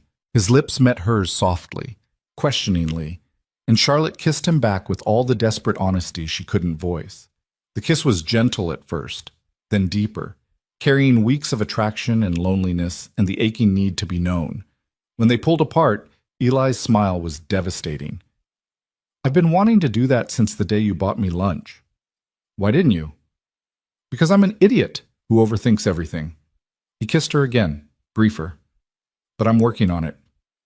They sat together in the quiet house, Charlotte's head on his shoulder, and she let herself pretend this was real, that she was Lena Shaw, that they had met by chance, that there were no lies hanging between them like unexploded ordnance. But reality was coming. She could feel it approaching like a storm on the horizon, inevitable and destructive. Because the thing about building something on lies was that eventually the foundation cracked, and when it did, everything came crashing down. The crash came 3 days later on a Tuesday morning that started ordinary and ended in ruins. Charlotte was at Rosie's having breakfast when the magazine arrived. Someone had left it on the counter, one of those glossy business publications that profiled CEOs and covered market trends. She'd been in dozens of them over the years, had learned to smile for the camera and give quotable sound bites about innovation and disruption. She didn't notice it until Rosie picked it up, studied the cover, then looked at Charlotte with dawning recognition. Well, I'll be damned, Rosie said slowly. Charlotte Pierce, the billionaire. The words dropped into the diner like a grenade. Conversation stopped. Heads turned. Charlotte felt the weight of a dozen stares, felt her careful disguise crack and shatter. I can explain, she said. But Rosie was already waving over another customer, showing them the magazine, the photo on the cover of Charlotte at some gala, dripping in diamonds and designer clothes, looking nothing like the woman in jeans and a simple sweater who'd been eating pancakes 5 minutes ago. The news spread through Millbrook faster than any technology could have managed. Small-town gossip was its own form of social media, instant and merciless. By the time Charlotte made it to Henderson's garage, Eli already knew. He was standing in the parking lot, arms crossed, his expression carefully blank in a way that was somehow worse than anger. Eli, please, let me explain. You're Charlotte Pierce. It wasn't a question. The woman from the accident, the one I pulled from the wreck. Yes. And you've been lying to me for 3 weeks about your name, your life, everything. Not everything. Everything I told you about how I feel, about what I want, that was real. How would I know? His voice was quiet, dangerous. How would I know what's real when you've been lying since the moment we met? Was any of it true? Or was this just some rich person's game slumming with the poor mechanic for kicks? No, God, no. Eli, I came here because I needed to thank you, and then I met you and you were so good, and I just wanted... She stopped, searching for words that could possibly make this right. I wanted to be seen as a person, not a portfolio, just for a little while. I wanted to be nobody. So you used me. You used my son. I never used Noah. I would never. You let him get attached to you. You let me get attached to you. And for what? So you could feel good about yourself? So you could have some story to tell at parties about the time you pretended to be poor? It wasn't like that. Then what was it like, Charlotte? Her real name in his mouth sounded like an accusation. Tell me. Make me understand why you thought lying to me for weeks was acceptable. Charlotte felt tears on her face, didn't bother wiping them away. Because you saw me. When I was dying in that car, you saw me and you stayed. And I've spent my whole life surrounded by people who only see my money, who only want what I can give them. But you didn't know who I was. And you still stayed. And I needed to know if that was real. If you were real. I am real. You're the one who's fake. The words landed like a physical blow. Charlotte stepped back, wrapped her arms around herself. You're right. I'm fake. I've been fake for so long, I don't know how to be anything else. But what I felt with you, what we had, that was real. That was the most real I've been in years. You don't get to decide what was real. You lied. That's it. That's all this is. Eli turned away, started walking back toward the garage. Go back to your penthouse and your billions, Charlotte. We're done here. Eli, please. We're done. He didn't look back. Don't come to my house. Don't call me. Don't try to fix this with money, or lawyers, or whatever rich people do when they break things. Just leave. Charlotte stood in the parking lot and watched him disappear into the garage, watched the door close behind him with a finality that echoed in her bones.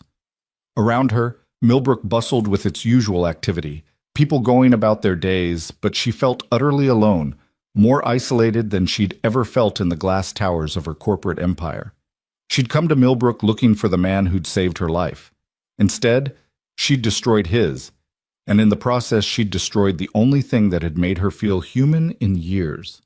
The pencil was still in her pocket, a stupid yellow reminder of the day everything changed.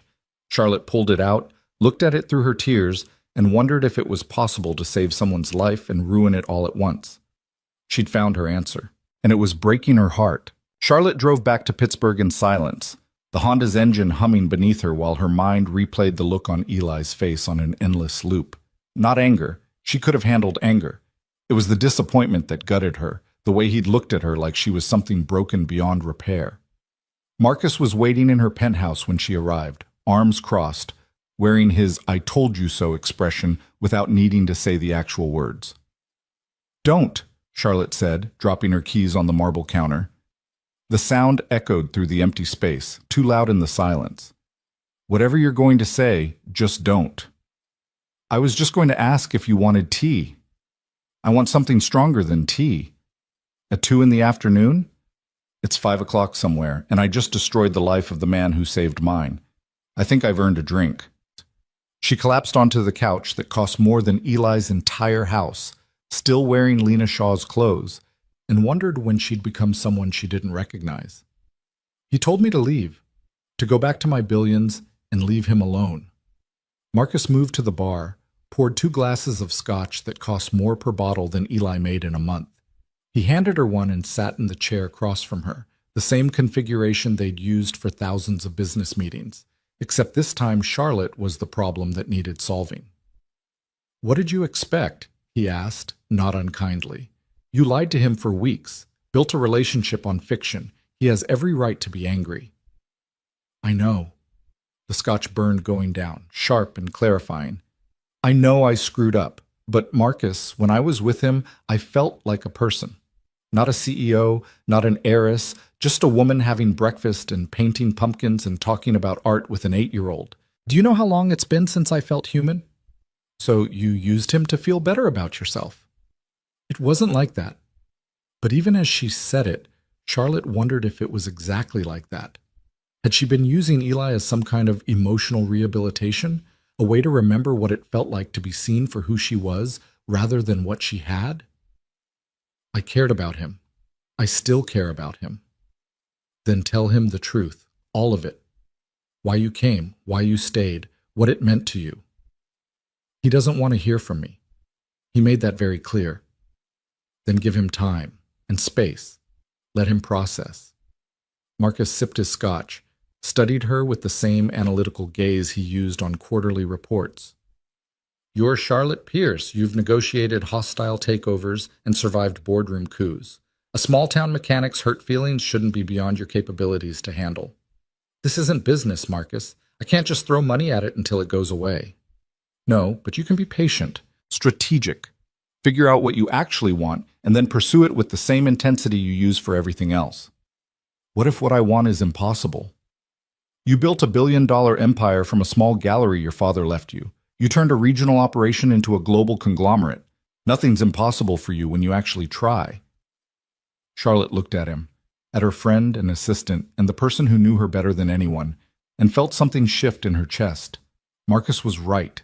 She'd spent 3 weeks being passive, letting things happen to her, pretending to be someone else. It was time to be Charlotte Pierce again. Not the cold CEO, but the woman who fought for what she wanted and didn't accept defeat. I need to fix this, she said. Good. How?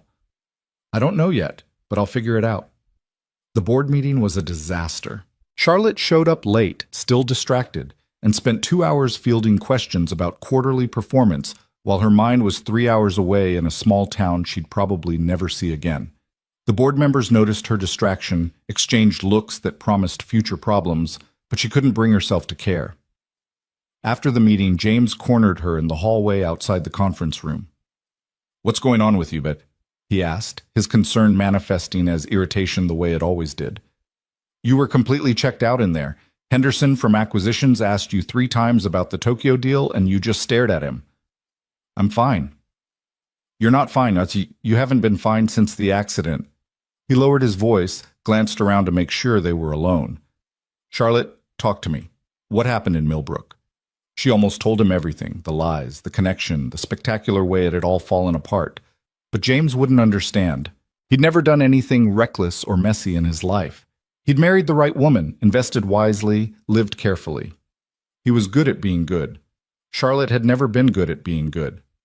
Nothing happened, she said. I went, I thanked the man who saved me, I came back. That's it. Then why do you look like someone died? Because someone did. The version of me that thought she could be normal for 5 minutes. James's expression softened, and he pulled her into a hug that she didn't know she needed until she was already clinging to him. You've never been normal, Charlotte. That's not an insult. You're extraordinary. Sometimes I think you forget that. Sometimes I wish I could be ordinary. No, you don't. You'd be bored in a week. He was probably right. Charlotte pulled back, straightened her suit, rebuilt the armor she'd let slip. I'm fine. Really. Just tired. The recovery's taking longer than I expected. Take time. The company will survive without you micromanaging for a few weeks. But Charlotte knew better. The moment she stopped being indispensable was the moment people started questioning why she was in charge. That was the trap of power. You could never show weakness, never admit uncertainty, never be anything less than perfect. She went back to work with renewed focus, throwing herself into acquisitions and strategy sessions and all the things that used to make her feel powerful. But at night, alone in her penthouse, she thought about Eli, about Noah, about the life she'd glimpsed and then destroyed. 2 weeks after she left Millbrook, a package arrived at her office. No return address, just her name and company address in careful handwriting she didn't recognize. Marcus brought it to her office personally, set it on her desk with a raised eyebrow. Secret admirer? More likely a bomb. But Charlotte was already opening it, careful with the brown paper wrapping that looked hand-done, personal, in a way that packages rarely were. Inside was a drawing. Noah's work, she recognized his style immediately. It showed 3 figures under a tree, a man, a woman, and a small boy, all rendered in careful detail with shading that suggested he'd been practicing. At the bottom, in a child's handwriting, "We miss you. Come back." Charlotte stared at the drawing until her vision blurred, then looked up at Marcus. How did he even know where to send this? "You're one of the most famous CEOs in the country. Your office address isn't exactly classified. Eli told me to leave them alone." "Eli's not 8 years old and heartbroken." Marcus gestured at the drawing. "That's a kid who got attached and doesn't understand why the nice lady disappeared. What are you going to do about it?" Charlotte studied the drawing again. At the careful way Noah had captured her face, made her look softer than she'd ever seen herself in mirrors or photographs. He'd drawn her smiling, happy, belonging in a way she'd never belonged anywhere. "I'm going to fix this," she said again, but this time she had a plan. The first step was research. Charlotte had built her empire on understanding what people wanted and giving it to them, and Eli was no different. She spent days combing through public records, talking to people who knew him, building a profile of not just who he was, but what he needed. What she found broke her heart in new ways. The medical bills from Sarah's cancer hadn't just decimated their savings. They'd left Eli with debt he'd been chipping away at for 2 years. He'd refinanced his house, taken every side job he could find, worked 60-hour weeks while raising Noah alone. The Mustang he'd mentioned, his father's car he was restoring, he'd sold half the parts to pay for Sarah's final months in hospice. He was drowning, had been drowning for years, and he'd never said a word. Not to Charlotte, not apparently to anyone.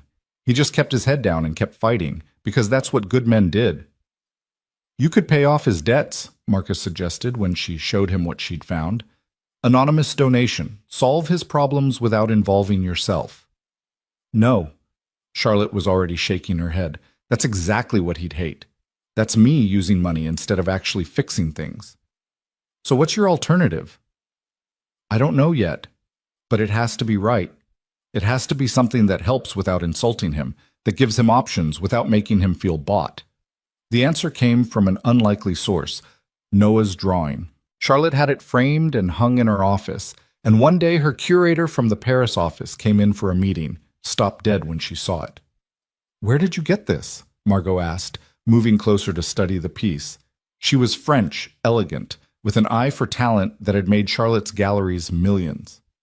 "This line work is extraordinary, untrained but intuitive." "Who's the artist?" "An 8-year-old in Pennsylvania." "An 8-year-old? Margot looked at her like she'd suggested the Mona Lisa was painted by a hamster. "This is an 8-year-old's work?" "His name is Noah Turner. He's self-taught, uses YouTube and library books." Mon Dieu. With proper training, this child could be exceptional. Margot pulled out her phone, started taking photos of the drawing. "Charlotte, we should offer him a scholarship. The youth program at the Institute in Pittsburgh, it's perfect for students like this, gifted but lacking resources." "Would they take someone so young? For talent like this? We'd be fools not to." Margot was already texting, her fingers flying over the screen. "I'm contacting Maria at the Institute. She needs to see this. If this boy can draw like this at 8, imagine what he could do at 15, 20. We could be looking at the next great American artist." Charlotte felt something click into place, the first piece of a solution she was still building.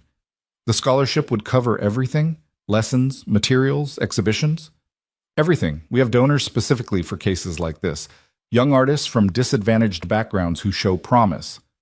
Margot looked up from her phone, her expression sharp.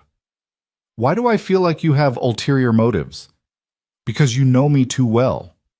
This is about the man from Millbrook, the one you won't talk about, but who's making you miserable.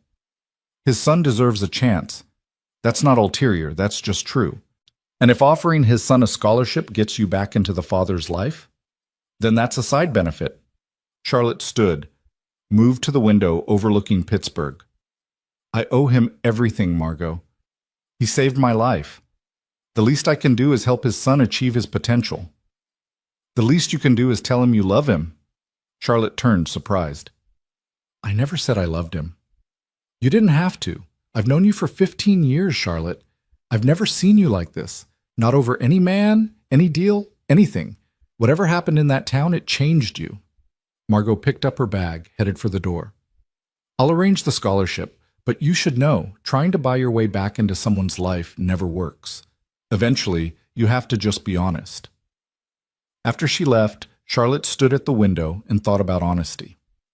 She'd built her life on strategic truths, on showing people what they wanted to see while hiding everything that made her vulnerable. But Eli had seen through all of it, had called her fake, and he'd been right.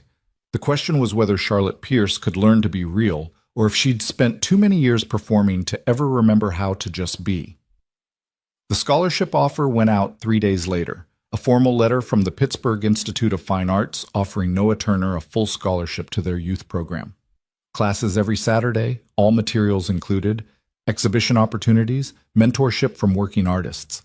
It was an opportunity most kids would kill for, and the letter made it clear that Noah had earned it on merit alone. Charlotte didn't sign it, didn't attach her name anywhere. She wanted this to be clean, to be about Noah's talent rather than her guilt. The response came a week later, not from Eli, but from Henderson's Auto Repairs business line. Charlotte listened to the voicemail 3 times, her heart hammering at the sound of Eli's voice, even filtered through tinny phone speakers. Ms. Pierce. I'm calling because Noah received a scholarship offer from the Pittsburgh Institute. The letter says it's based on merit, but the timing's suspicious, and I'm not an idiot. If you had anything to do with this, I need you to cancel it. I don't want your money. I don't want your guilt. I just want you to leave us alone like I asked. Charlotte felt the words like a physical blow, but underneath the rejection she heard something else. Fear. Eli was scared. Not of her, but of what accepting help might mean, of owing someone something, of having his choices taken away. She called back immediately, got voicemail, left her own message. Eli, it's Charlotte. And before you delete this, please just listen. The scholarship is real. It's not charity, it's not guilt, it's recognition of your son's extraordinary talent. My curator saw his drawing, the one he sent me, and she was blown away. That program takes maybe 10 kids a year from hundreds of applicants. Noah earned this. And if you don't believe me, call the Institute yourself. Ask them about their selection process. Ask them if they've ever accepted a scholarship student because someone asked them to as a favor. They'll tell you the same thing I'm telling you. Your son is gifted and he deserves a chance. She paused, tried to find words that wouldn't sound like manipulation. I know I lied to you, I know I hurt you, and I know sorry isn't enough. But this isn't about us. This is about Noah and his future. Don't let your anger at me rob him of an opportunity he's earned. Please. She hung up before she could say anything else, before she could beg or plead or do any of the desperate things that wouldn't change his mind anyway. 3 days of silence followed. Charlotte threw herself back into work, closed a deal in Singapore, fired an underperforming gallery director in Berlin, did all the things that used to make her feel powerful but now just made her feel hollow. On the 4th day, her office phone rang. The caller ID showed a Pittsburgh number. This is Charlotte Pierce. It's Eli. His voice was careful, guarded. I called the Institute. Talked to Maria Chen. She says Noah's drawing is the best work she's seen from someone his age in 20 years. Says the scholarship committee voted unanimously to accept him. I told you it was legitimate. You did. I didn't believe you. A pause. The sound of him breathing on the other end of the line. Why would you do this? After everything, why would you help him?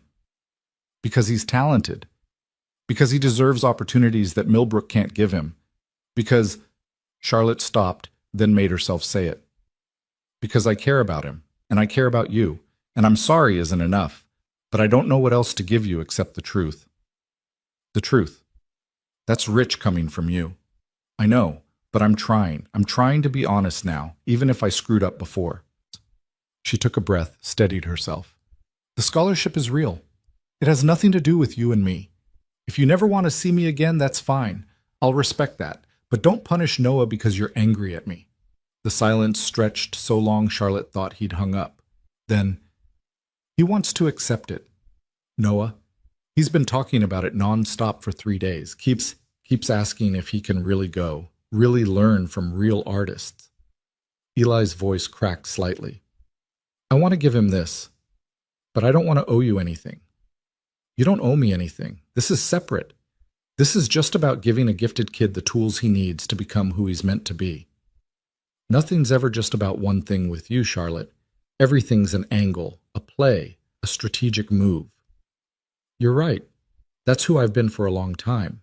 But being with you, being with Noah, that changed something. Made me remember that sometimes things can just be simple. Sometimes you can just do something because it's right. Another long pause. Then, Noah starts in January, every Saturday, 9 to 3. I'll drive him, pick him up, and we'll stay out of your way. The Institute's big enough that we don't have to see each other. Eli, that's the deal. He gets the scholarship, but you and I are done. Completely. I can't. He stopped, and Charlotte heard the pain underneath the anger. I can't trust you. Maybe that's my failing, but I can't. You made me believe in something that wasn't real, and I won't do that again. It was real. What I felt, what we had, that was real. How would I know? How would I ever know what's real with you? He hung up before she could answer, and Charlotte sat in her office with the phone still pressed to her ear, listening to dead air and wondering if this was what winning felt like, when you'd already lost everything that mattered. Marcus found her an hour later, still sitting in the same position, staring out at Pittsburgh's skyline without really seeing it. You okay?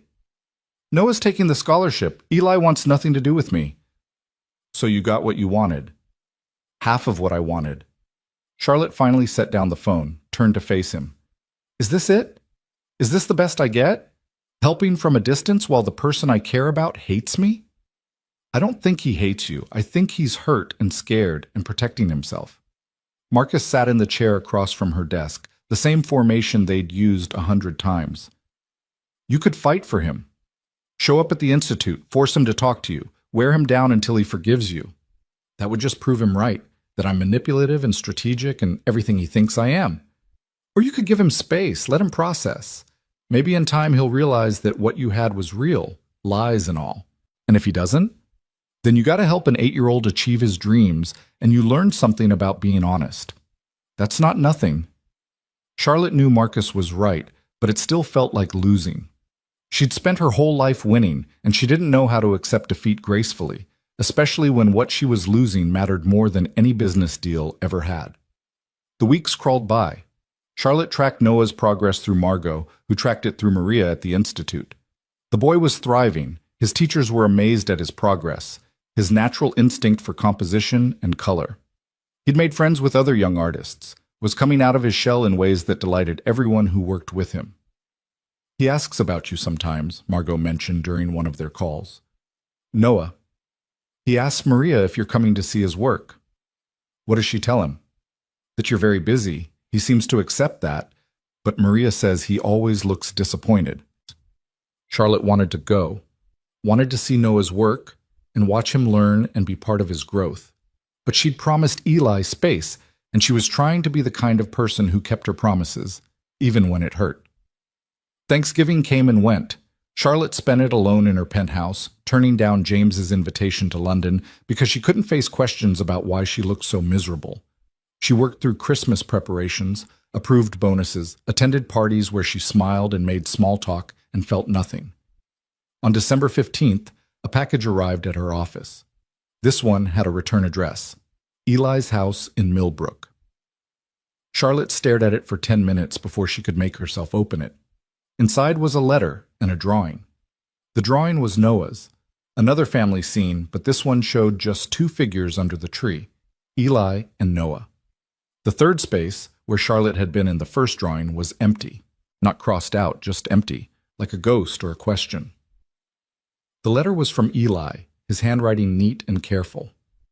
Charlotte, Noah wanted me to send this. He says the drawing isn't finished, but he doesn't know how to finish it. I think he's waiting to see if you'll come back. I'm writing because I need to say something, and I'm better at writing than talking. You were right about the scholarship. Noah's thriving. Every Saturday when I pick him up, he's glowing, talking about perspective and composition and artists I've never heard of. His teacher says he's the most talented student she's had in 20 years. You gave him that. You saw his gift, and you made sure he had a chance to develop it. I was angry at you for lying. I still am, in some ways. But I've been thinking about why you did it, about what you said about wanting to be seen as a person instead of a portfolio. I get that now. Not because I forgive you, but because I understand it. Sarah used to say that people are complicated, that you can be mad at someone and grateful to them at the same time, that emotions don't have to make sense. She was right about a lot of things. The anniversary of her death is next week. 2 years. Noah and I usually spend the day at her grave, bringing flowers and talking about memories. This year, Noah asked if you could come. I told him probably not, but he insisted I ask. I don't know if this is me extending an invitation or just passing along Noah's request. Maybe both. Maybe I'm trying to figure out if there's a way forward that doesn't involve me being angry and you being absent. I don't know if forgiveness is possible, but maybe understanding is.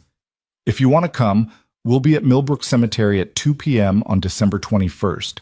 If you don't, I'll explain to Noah that you were busy. He'll be disappointed, but he'll understand. Either way, thank you for the scholarship.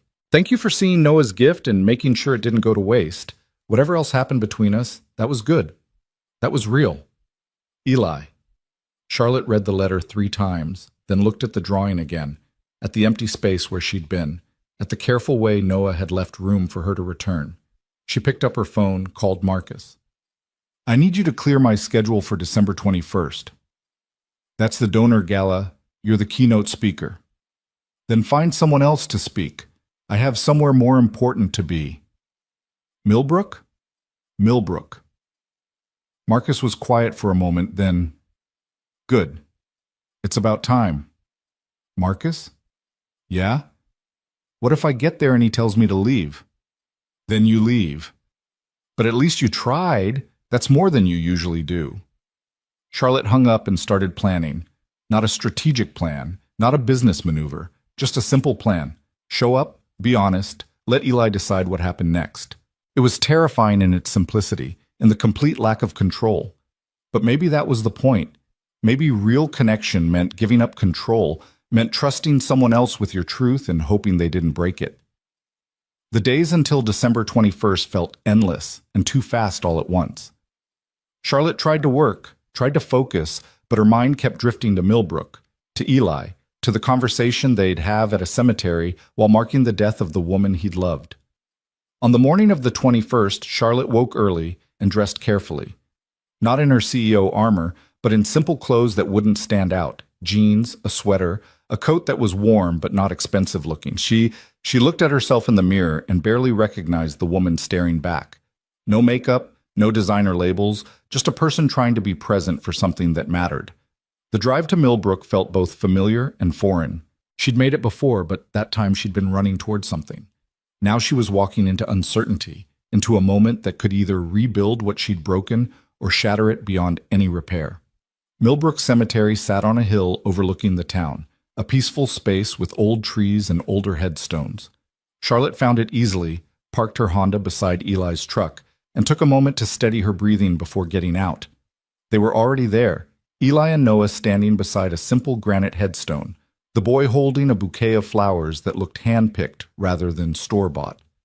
They hadn't seen her yet, and Charlotte took the opportunity to watch them, to see the way Eli's hand rested on Noah's shoulder, the way they stood together against the winter cold. Then Noah turned and saw her. His face lit up with uncomplicated joy, and he broke away from his father, running toward her with the flowers forgotten. "You came!" He crashed into her, wrapping his arms around her waist, and Charlotte held him, felt tears sting her eyes. "Dad said you might be busy, but I knew you'd come. I knew it." "I wouldn't miss it," Charlotte said, her voice rough. She looked up at Eli, who was watching with an expression she couldn't quite read. "If it's okay that I'm here." Eli studied her for a long moment, then nodded slowly. "It's okay. Come on." Charlotte followed them to the headstone, read the inscription, "Sarah Marie Turner, beloved wife and mother. May her light guide us home." It was simple, honest, like everything else about Eli. "Mom would have liked you," Noah said, arranging his flowers at the base of the stone. "She always said Dad needed someone to make him smile, and you made him smile a lot. Before the sad part." "Noah," Eli started, but Charlotte shook her head. "He's right. There was a sad part. I made mistakes, hurt your dad, and I'm sorry for that." She knelt beside Noah, met his eyes. "I should have been honest from the beginning. I should have told the truth." "But you were scared," Noah said with the simple wisdom of children. People lie when they're scared. Dad says lying is wrong, but he also says sometimes people make bad choices for good reasons. Your dad's a smart man. He's the smartest and the best, and really bad at humming. Noah looked between them, his expression hopeful. Are you going to be friends again? Because I finished the drawing, but it doesn't work if you're not in it. That's up to your dad, Charlotte said, standing. She looked at Eli, at the careful walls he'd built around himself. I owe you both an apology. A real one.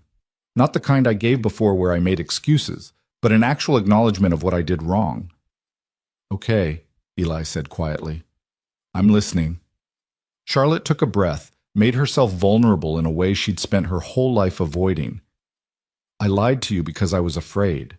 Not of you, but of what you represented. You saved my life without asking for anything in return. And in my world, that doesn't happen. Everyone wants something. Everyone has an angle. So when you didn't, when you just disappeared after pulling me from that car, I needed to understand why. I needed to know if people could actually be good without wanting something back. And? Eli's expression was unreadable. And you were. You were exactly as good as I hoped, and it terrified me. Because if I'd come to you as Charlotte Pierce, billionaire CEO, you would have seen the money first and me second. So I became Lena, and for 3 weeks I got to be just a person. Someone you might like because of who I was, not what I had. But it was still a lie. It was. And I hurt you, and I'm sorry. I'm sorry I wasn't brave enough to be honest. I'm sorry I made you question whether what we had was real. Because it was real, Eli. Every conversation, every moment, every feeling, that was all real. The only thing fake was my name. Noah was watching them both with rapt attention, his young face serious. Are you going to hug now? When people apologize on TV, they always hug. Despite everything, Eli laughed. Life's not TV, buddy. But it should be. Hugging fixes things. Sometimes it does, Charlotte said. She looked at Eli, saw the conflict in his eyes. I know sorry isn't enough. I know trust takes time to rebuild. But if you're willing, I'd like to try. Not as Lena Shaw, not as Charlotte Pierce, CEO, just as Charlotte. The person I should have been from the beginning. Eli was quiet for so long Charlotte thought he'd say no. Then he stepped forward, closed the distance between them, and pulled her into a hug that felt like forgiveness and beginning and hope all at once. I missed you, he said into her hair, his voice barely audible. I was so angry, but I missed you every day. I missed you too. Charlotte held him tighter, felt 2 years of loneliness crack open and start to heal. Both of you. They stood there in the cemetery, the three of them, while winter wind moved through bare trees and somewhere in Millbrook a church bell rang the hour. It wasn't perfect. Charlotte's lies still hung between them, and trust would take time to fully rebuild. But it was honest. It was real. And for the first time in longer than she could remember, Charlotte Pierce felt like she might actually deserve something good. They stayed at the cemetery for another hour, Noah chattering about his art classes while Charlotte and Eli stood close enough that their shoulders touched, a small contact that carried the weight of reconciliation. The winter sun slanted through the bare trees, casting long shadows across the graves, and Charlotte found herself talking to Sarah's headstone, telling her about Noah's gift and promising to look after them both. She'd appreciate that, Eli said quietly, as they walked back toward their vehicles. Sarah always worried about what would happen to Noah if something happened to me. Said she needed to know he'd have someone. He has you. That's what matters. For now. But kids need more than one person. Eli paused beside his truck, his hand on the door handle. We should talk, really talk. Not here, not with Noah listening, but somewhere we can figure out what this is. What do you want it to be? He looked at her, and Charlotte saw all the fear and hope and uncertainty she felt mirrored in his eyes. I don't know yet, but I know I want to try. That's something, right? That's everything. They made plans to meet for dinner the following evening, just the two of them, at the pot roast place where they'd had their first real date when she was still pretending to be someone else. Noah hugged Charlotte goodbye with an intensity that suggested he was afraid she might disappear again, and she promised him she wouldn't, that she was done running. The drive back to Pittsburgh felt different than any drive Charlotte had made in her life.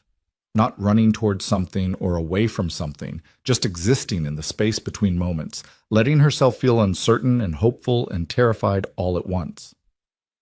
Marcus was waiting in her office when she arrived, perched on her desk with a tablet showing emails that had piled up during her absence. How'd it go?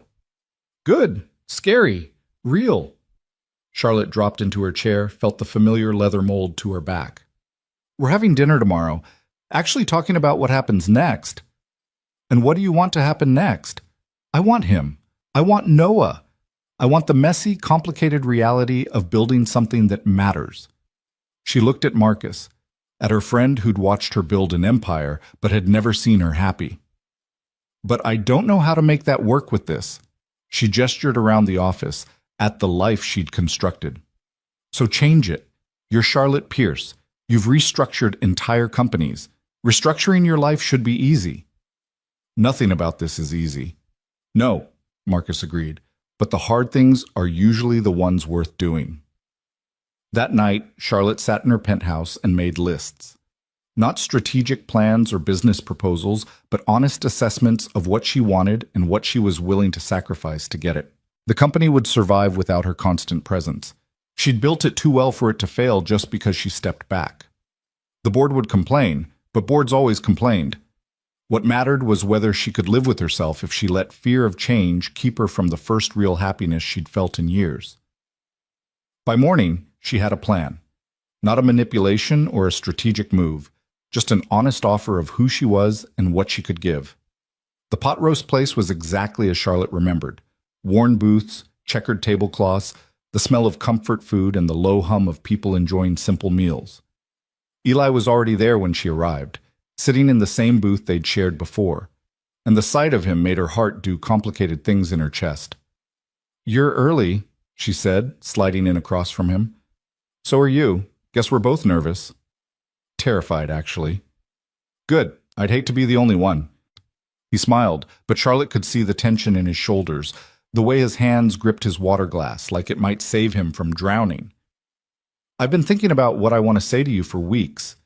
Now that you're here, it's all gone." "Then don't say anything rehearsed. Just tell me what you're feeling." Eli took a breath, set down his glass. "I'm angry at you for lying. I'm grateful to you for the scholarship. I'm scared of trusting you again. I'm more scared of not trying." He met her eyes. "And I can't stop thinking about you. I tried. God knows I tried. But every morning I wake up and you're the first thing I think about. Every time something good happens, I want to tell you. Noah drew this picture yesterday of a sunset, and my first instinct was to take a photo and send it to you, except I deleted your number because I was trying to move on. Did it work? Moving on?" "Not even a little bit." He reached across the table, took her hand. "So here's what I need from you. Honesty. Complete, uncomfortable, no excuses honesty. If we're going to try this, I need to know who you really are. Not Lena, not the CEO version you show the world, just Charlotte." "That's scarier than you think." "I know, but I need it anyway." Their food arrived. Pot roast for both, the kind of meal that anchored you to the earth. And Charlotte took a moment to gather her thoughts, to figure out how to explain a lifetime of armor and distance to a man who led with his heart. "I've spent my whole adult life being Charlotte Pierce, CEO," she started, "building the company, making deals, winning. And somewhere along the way, I forgot how to be just Charlotte. I forgot what it felt like to have someone care about me instead of what I could do for them. When you saved me from that accident, you didn't know who I was. You just saw someone who needed help, and you helped. No agenda, no angle, just basic human decency. That's not exactly rare. In my world, it is. Everything's transactional. Every kindness has a price. So when I woke up in the hospital and realized I'd been saved by a stranger who'd disappeared, I needed to understand why. I hired an investigator, found out who you were, and I should have just come to you honestly. But I was afraid you'd treat me differently if you knew about the money, that you'd see the billions instead of the person. So you lied. So I lied. And I convinced myself it was necessary, that I was protecting something precious. But really, I was just being a coward." Charlotte squeezed his hand, held his gaze. "I'm not proud of it, Eli. I hurt you, hurt Noah, and I'm sorrier than I know how to express. But being with you, pretending to be Lena, that was the most honest I've been in years. Everything I told you about what I wanted, who I wanted to be, that was all true. The only lie was my name. Eli was quiet, processing. Then, tell me something true right now. Something you've never told anyone. Charlotte thought about all the truths she'd buried, all the vulnerabilities she'd hidden. I'm lonely. I have money and power and success, but I come home every night to an empty apartment, and I can't remember the last time someone touched me without wanting something. When you held my hand in that car, when you told me I was going to be okay, that was the first time in years that I felt like someone actually saw me. And I've been chasing that feeling ever since. That's why you came to Millbrook. That's why I stayed. I could have just written you a check, sent a thank you note, moved on with my life. But I didn't want to move on. I wanted to know you. I wanted... She stopped, made herself say it. I wanted to be loved by someone who didn't care about my bank account. And now? Now I'm sitting here being completely honest for maybe the first time in my life, and I'm terrified you're going to tell me it's too late. Eli was quiet for a long moment, his thumb tracing patterns on her palm. It's not too late.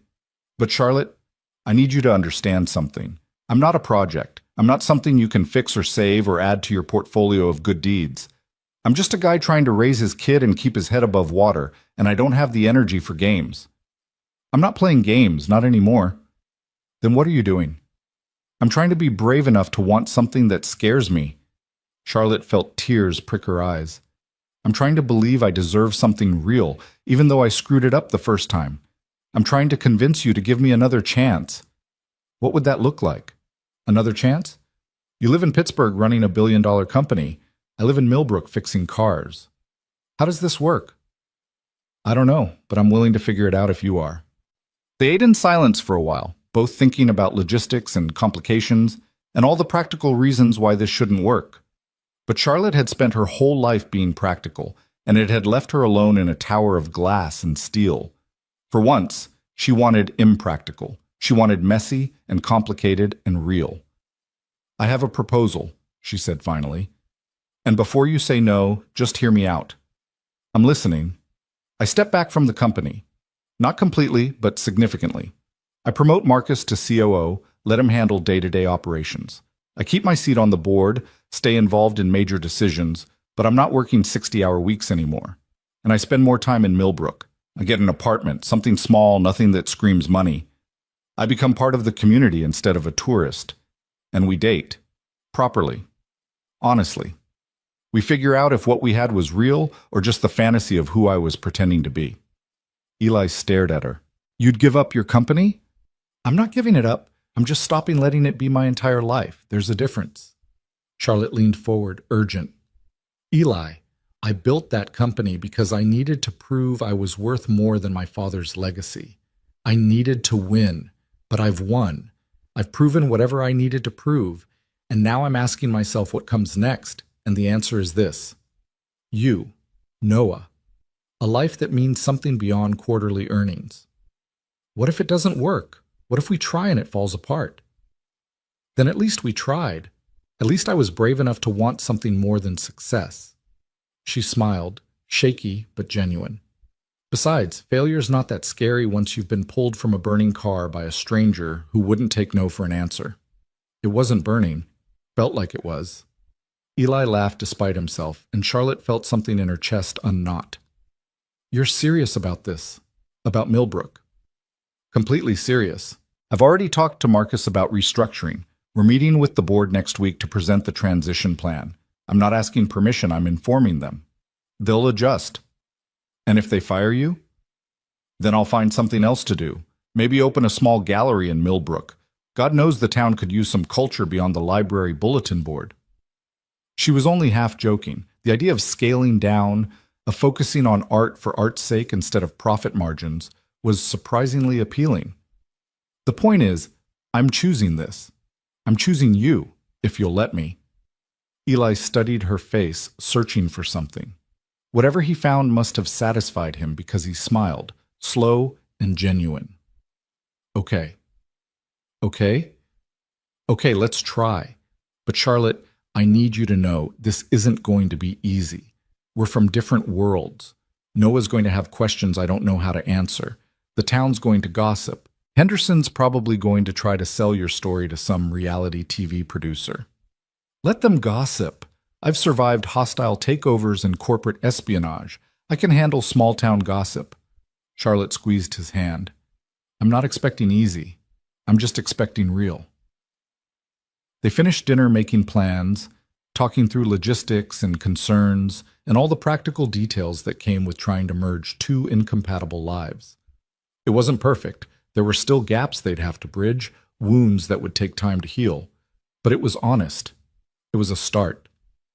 Eli walked her to her car afterward, and they stood in the parking lot under sodium lights, neither quite ready to leave. I want to kiss you, Eli said, but I'm not sure if we're there yet. I think we're wherever we decide we are. He kissed her then, gentle and searching, and Charlotte felt something in her chest crack open and flood with light. It wasn't the passionate kiss of new romance or the comfortable kiss of long-term partnership.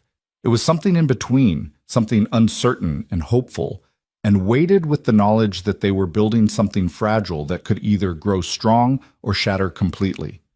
When they pulled apart, Eli was smiling. For the record, that was better than the first time. We had a first time? In my head we did. I've been replaying it for weeks. How did it go in your head? Pretty much exactly like that, except you were still Lena and I didn't have all this baggage about trust. Baggage is good. Means we're real people with real histories. Charlotte touched his face, traced the line of his jaw.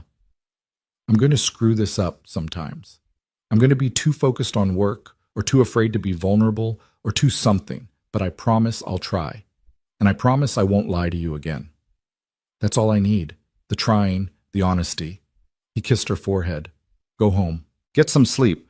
Tomorrow you can start figuring out how to become a Millbrook resident without causing a town-wide panic. Charlotte drove back to Pittsburgh feeling lighter than she had in months. The penthouse was waiting, cold and empty as always, but for the first time it felt temporary, like a place she was leaving rather than a prison she'd built. The board meeting the following week was exactly as contentious as Charlotte expected. She stood in front of 12 men and women who'd made fortunes betting on her instincts and told them she was stepping back. This isn't a resignation, she said, watching their faces cycle through shock, anger, and calculation.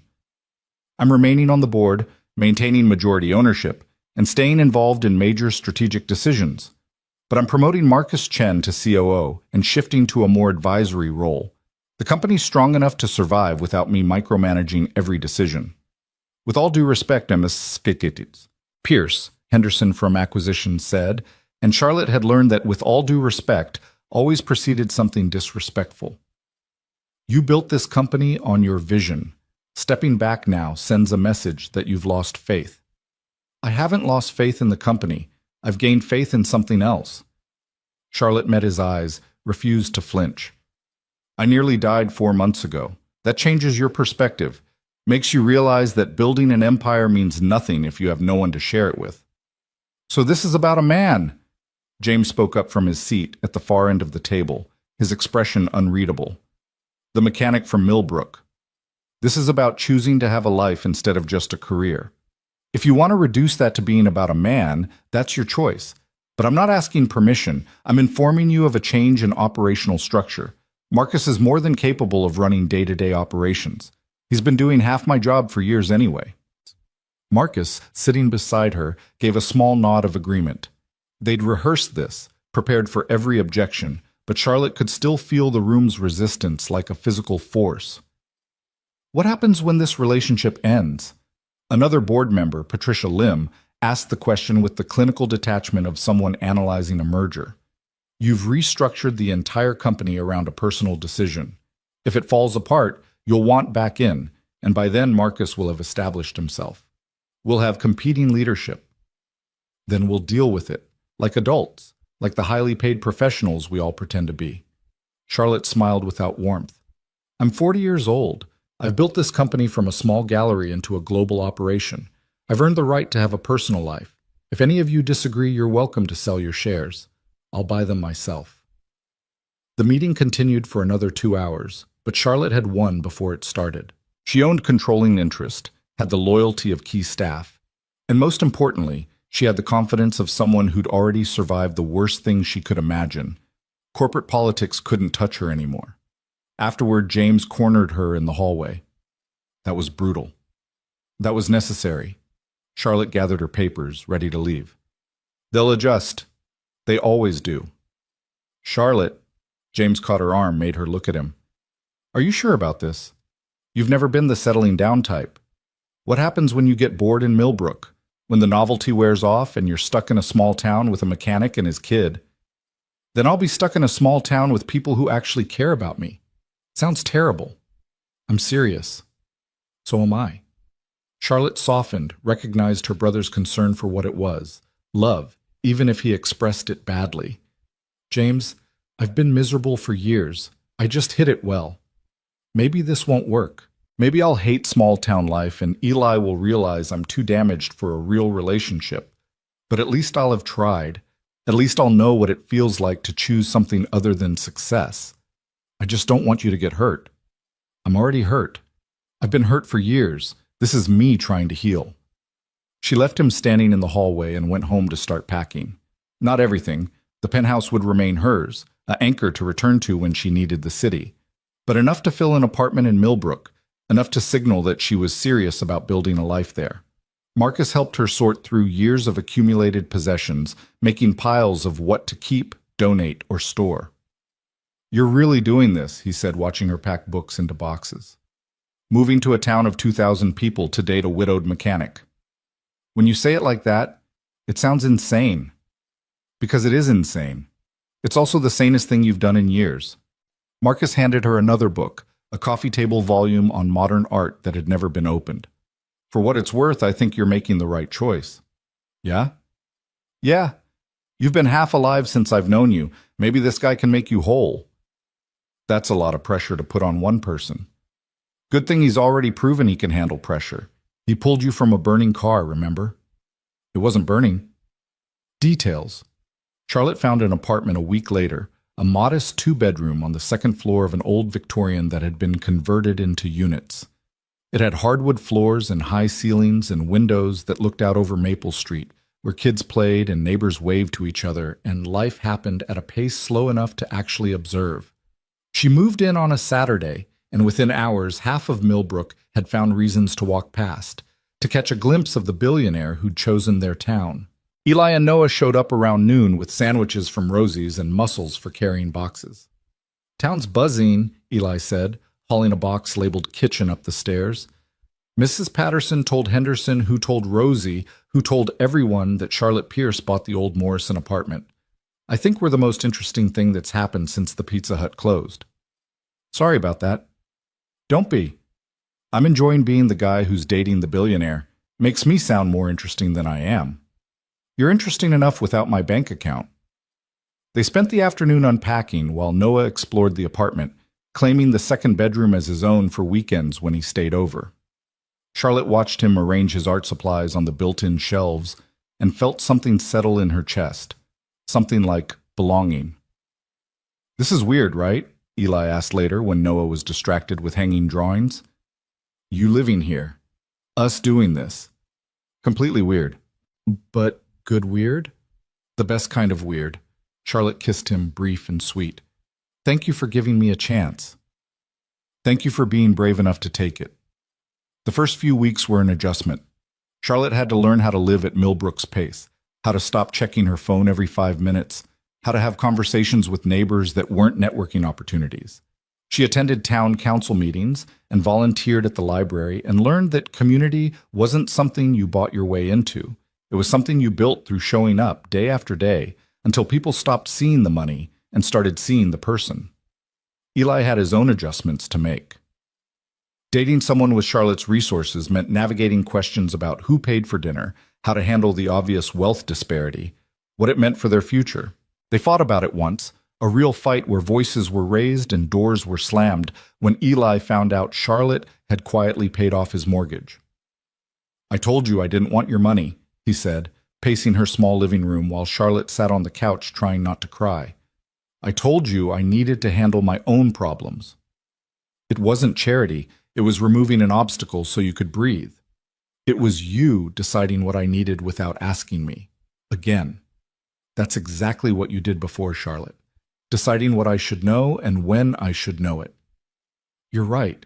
I'm sorry. I have all this money sitting there doing nothing while you're working yourself to death paying off a house you already own. It seems stupid not to help. But it's not your choice to make. It's mine. Eli stopped pacing, ran his hands through his hair. I need to be able to take care of myself and Noah. I need to feel like I'm contributing something besides being your small-town redemption project. Is that what you think you are? I don't know what I am. That's the problem. He sat beside her, deflated. I love you. I think I've loved you since you bought me lunch and didn't make it weird. But Charlotte, I need to know you see me as an equal, not someone to fix or save or manage.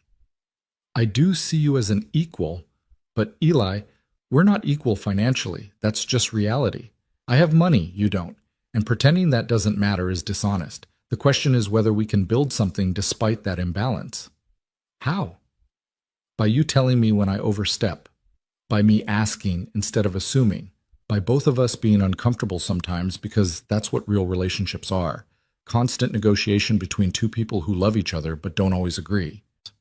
They worked it out eventually, establishing boundaries and expectations, and agreeing that Charlotte would consult Eli before making any financial decisions that affected him. It wasn't perfect, nothing about merging their lives was perfect, but it was honest. It was real. Noah's 9th birthday fell in February, and Charlotte helped Eli plan a party at their apartment.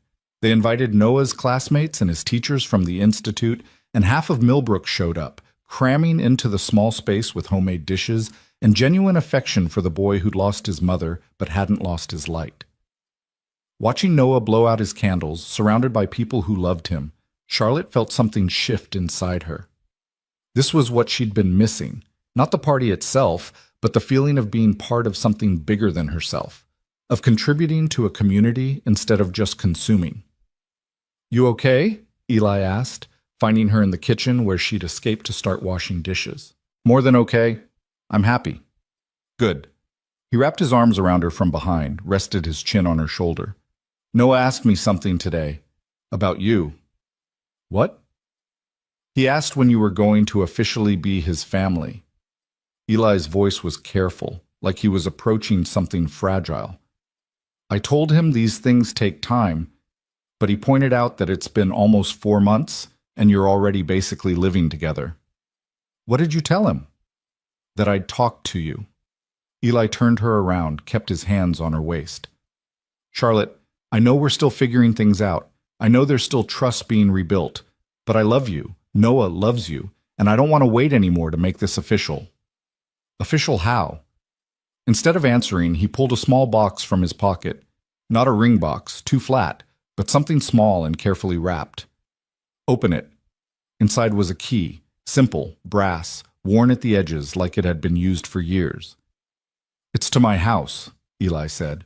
The one I shared with Sarah where Noah grew up, where I've lived my entire adult life. I want you to have it. I want you to make it yours. I want us to be a family for real, not just dating, but actually building a life together. Charlotte stared at the key, felt tears blur her vision. Are you asking me to move in? I'm asking you to marry me, eventually, when we're both ready. But first I'm asking you to move in, to be Noah's step-parent, to help me raise him and figure out how to be happy again. Eli cupped her face, made her look at him. I know you have your apartment. Keep it if you want, for when you need space or have to go back to Pittsburgh for business. But make the house your home too. Make us your home. Yes. Charlotte didn't have to think about it. Yes to all of it. Moving in, being Noah's parent, eventually marrying you, all of it. They kissed while in the next room the party continued, children laughing and adults talking and life happening in all its messy glory. And Charlotte thought about the yellow pencil that had started everything, about the accident that had broken her body but somehow fixed her soul, about the man who'd saved her life twice, once from a wreck and once from herself. Moving into Eli's house was both easier and harder than Charlotte expected. Easier because the physical act of combining households was simple. She'd learned to live light in her apartment, and most of her belongings fit into Eli's house without requiring massive reorganization. Harder because everywhere she looked, she saw evidence of Sarah. Photos on the walls, her handwriting on old grocery lists tucked into kitchen drawers, the garden she'd planted out back that Eli maintained like a shrine. "I'm not trying to replace her," Charlotte said one evening, watching Eli water Sarah's roses. "I need you to know that." "I know. And she's not replaceable. But Charlotte, you're not competing with a ghost. You're just—" He paused, searching for words. "You're writing the next chapter. Sarah was chapter 1. You're chapter 2. The story continues." What if Noah doesn't see it that way? Noah sees you as the person who looks at his art like it matters, who helps him with homework and comes to his baseball games and doesn't try to be his mom, but doesn't pretend Sarah didn't exist either. That's all he needs. But Charlotte worried anyway, hyper-aware of every decision she made about the house, every boundary she might be crossing. It took Noah himself to finally cut through her anxiety. They were in the kitchen one Saturday morning, Charlotte making pancakes while Noah drew at the table. Out of nowhere, he said, "You can put up your pictures, you know." "What?" "Your pictures. From your apartment. Dad keeps saying this is your house too, but all the pictures are still of Mom. You should put up some of yours, so it feels like you're home." Charlotte felt her throat tighten. "I don't want to make you uncomfortable." "Why would I be uncomfortable? I like your pictures. And Mom's not here anymore. She'd want the house to have new pictures." He said it with the straightforward logic of children, cutting through complications to simple truth. "Dad talks to her sometimes. At night, when he thinks I'm asleep, he tells her about you, says she'd like you." "Did she tell him anything back?" "I don't think ghosts work like that.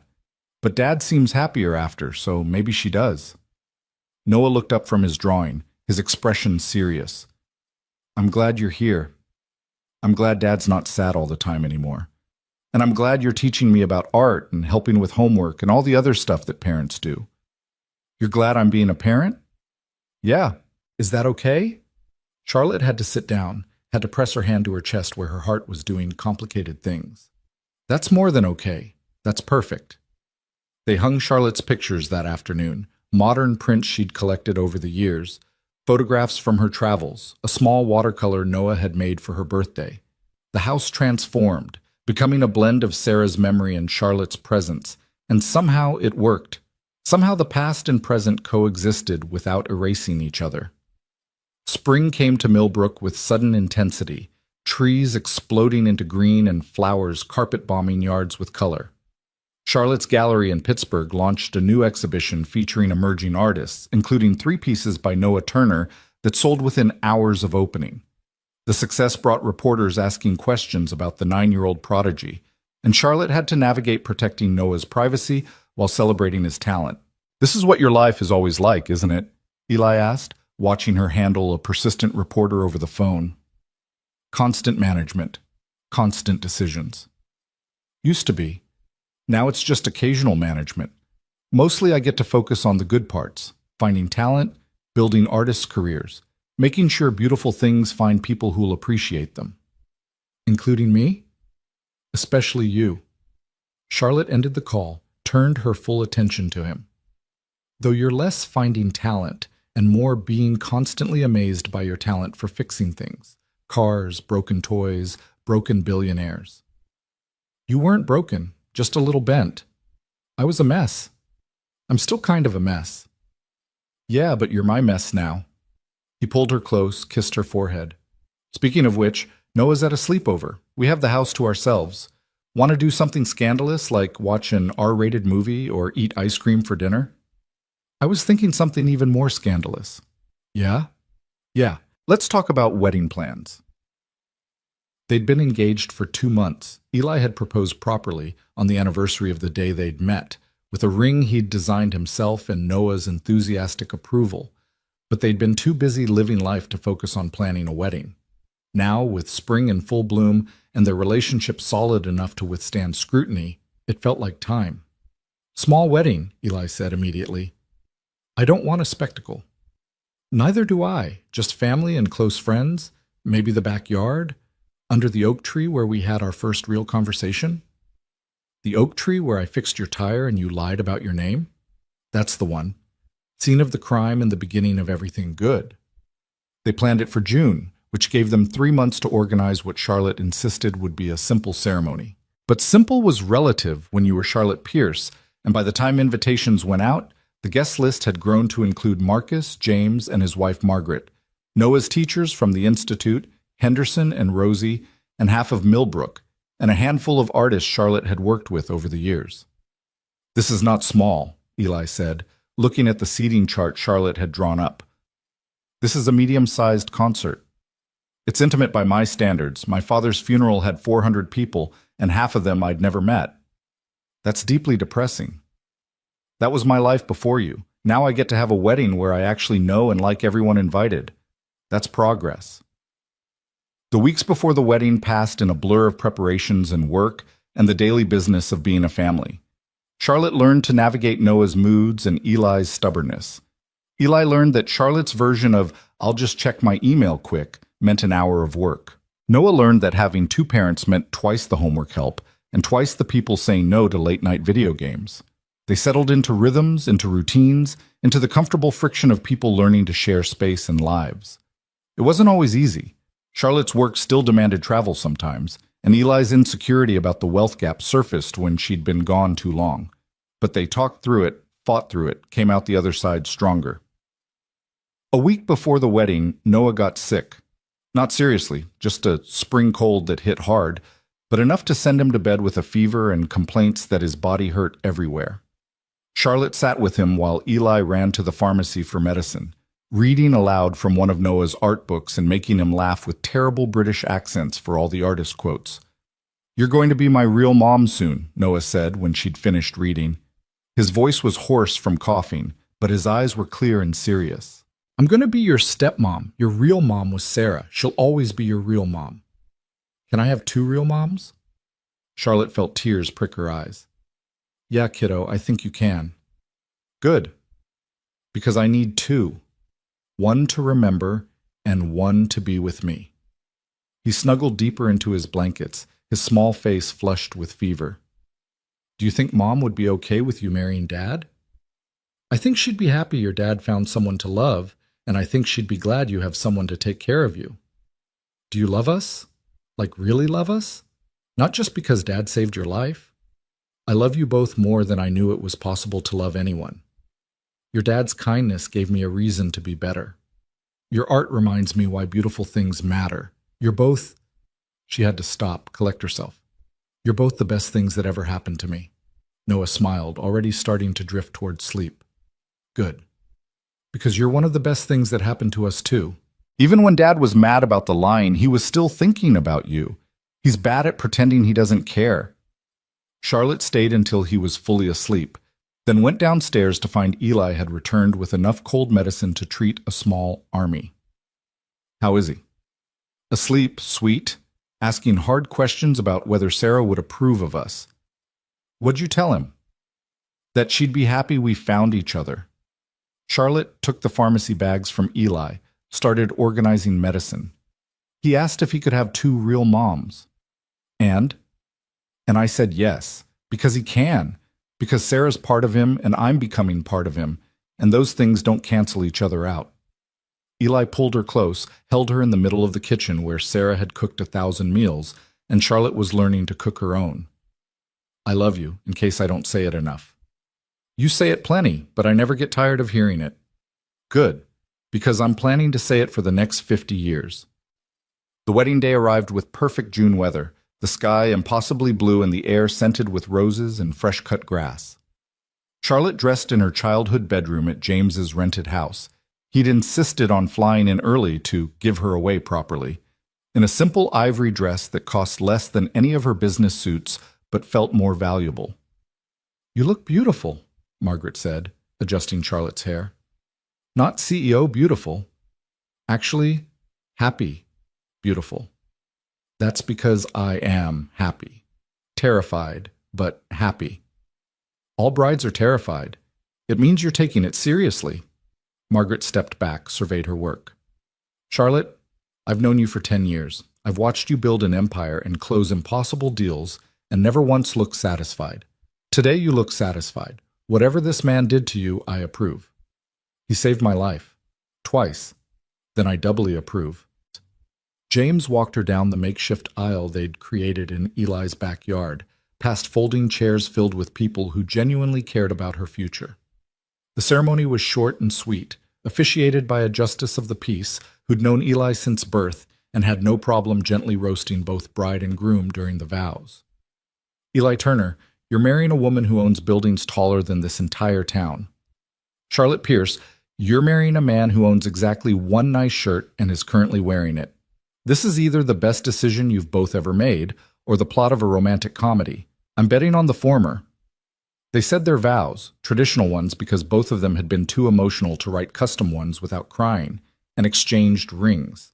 Eli's was simple platinum. Charlotte's was vintage with small diamonds that had belonged to Sarah's grandmother. Eli had asked Sarah's parents for permission to use it, and they'd cried and said yes and told Charlotte they were happy their son-in-law had found love again. When the justice pronounced them married, Eli kissed Charlotte like they were the only two people in the world, and the backyard erupted in applause and whooping, Henderson's distinctive whistle cutting through everything else. The reception was exactly as chaotic and perfect as Charlotte had hoped. Rosie had catered, insisting she wouldn't let some fancy Pittsburgh caterer ruin a Millbrook wedding. They ate pot roast and danced to music from a Bluetooth speaker, and Noah gave a speech that was mostly about how glad he was to have a stepmom who knew about good artists and didn't make him eat vegetables at every meal. I may have oversold that last part, Charlotte whispered to Eli as they danced to a song she didn't recognize. Too late now. You're stuck with us. Best trap I ever fell into. They danced until the sun set, until someone lit the fire pit and people gathered around it with drinks and stories. Charlotte found herself sitting between Marcus and Henderson, listening to them argue about whether the Steelers had any chance next season, and realized she couldn't remember the last time she'd felt this content. You did good, Marcus said quietly, watching Eli play catch with Noah and some other kids on the darkening lawn. I wasn't sure at first, thought maybe you were having some kind of breakdown, but this is right. You're right. I'm happy. Is that allowed? For you, it should always have been allowed. You just finally figured out how to let it in. As the night wound down and guests started leaving, Charlotte and Eli found themselves alone on the porch, watching stars emerge in the clear sky. Noah had fallen asleep inside on the couch, worn out from excitement and still recovering from his cold. So we did it, Eli said. Got married. You're officially Mrs. Turner. I'm keeping Pierce professionally, but personally? Yeah, I'm Charlotte Turner. How weird is that? The best kind of weird. He pulled her closer, and Charlotte rested her head on his shoulder, feeling the steady beat of his heart. Thank you. For what? For coming back, after I told you to leave, after I was angry and hurt and stupid. You could have stayed in Pittsburgh and sent checks and kept your distance. But you came back. You fought for this. You're worth fighting for, both of you. Charlotte thought about the yellow pencil still tucked in her desk drawer, about the flannel shirt she'd kept from the accident, about all the small moments that had led to this one. You saved my life that day on Route 402, but you saved it again when you let me back in, when you gave me a chance to be real. You saved mine too. I was drowning before you, just going through motions. You reminded me that life could be more than just survival. They sat in comfortable silence, watching the last of the guests drive away, listening to Millbrook settle in for the night. Somewhere a dog barked. A car engine turned over. Life continuing in its small, perfect ways. What are you thinking about? Eli asked. That I started this year dying in a car crash, and I'm ending it married to the man who saved me. That I went from having everything and feeling empty to having less and feeling full. That sometimes the best things that happen to you start with the worst moments. She turned to look at him. And that I'm exactly where I'm supposed to be. Me too. Eli kissed her, soft and sure. Me too. Inside, Noah stirred on the couch, and they went to carry him to bed together, moving through the house with the easy coordination of people learning to be a family. Charlotte tucked him in while Eli turned off lights.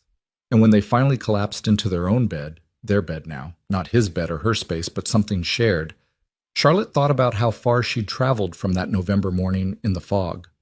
She'd been looking for the man who saved her life, and she'd found him. But more than that, she'd found herself. The version of Charlotte Pierce who could be happy with simple things, who could value connection over conquest, who could finally believe she deserved to be loved, not for what she had, but for who she was. The yellow pencil still sat in her desk drawer, a reminder of where she'd been and how far she'd come. Sometimes she'd take it out and hold it, remembering the sound of Eli's voice in the fog, the warmth of his hand when she'd been so cold, the way he'd looked at her like she was worth saving, even when she'd thought she wasn't worth anything at all. She'd come to Millbrook searching for a stranger who'd shown her kindness. She'd found a family, a home, and a version of herself that she'd thought was lost forever. And under the crooked oak tree where they'd first really met, where they'd spoken their vows and promised their futures, she'd finally drawn the light back into her life. Not the harsh fluorescent glare of success, but the warm, steady glow of belonging. They'd all three drawn the light together, and it was beautiful.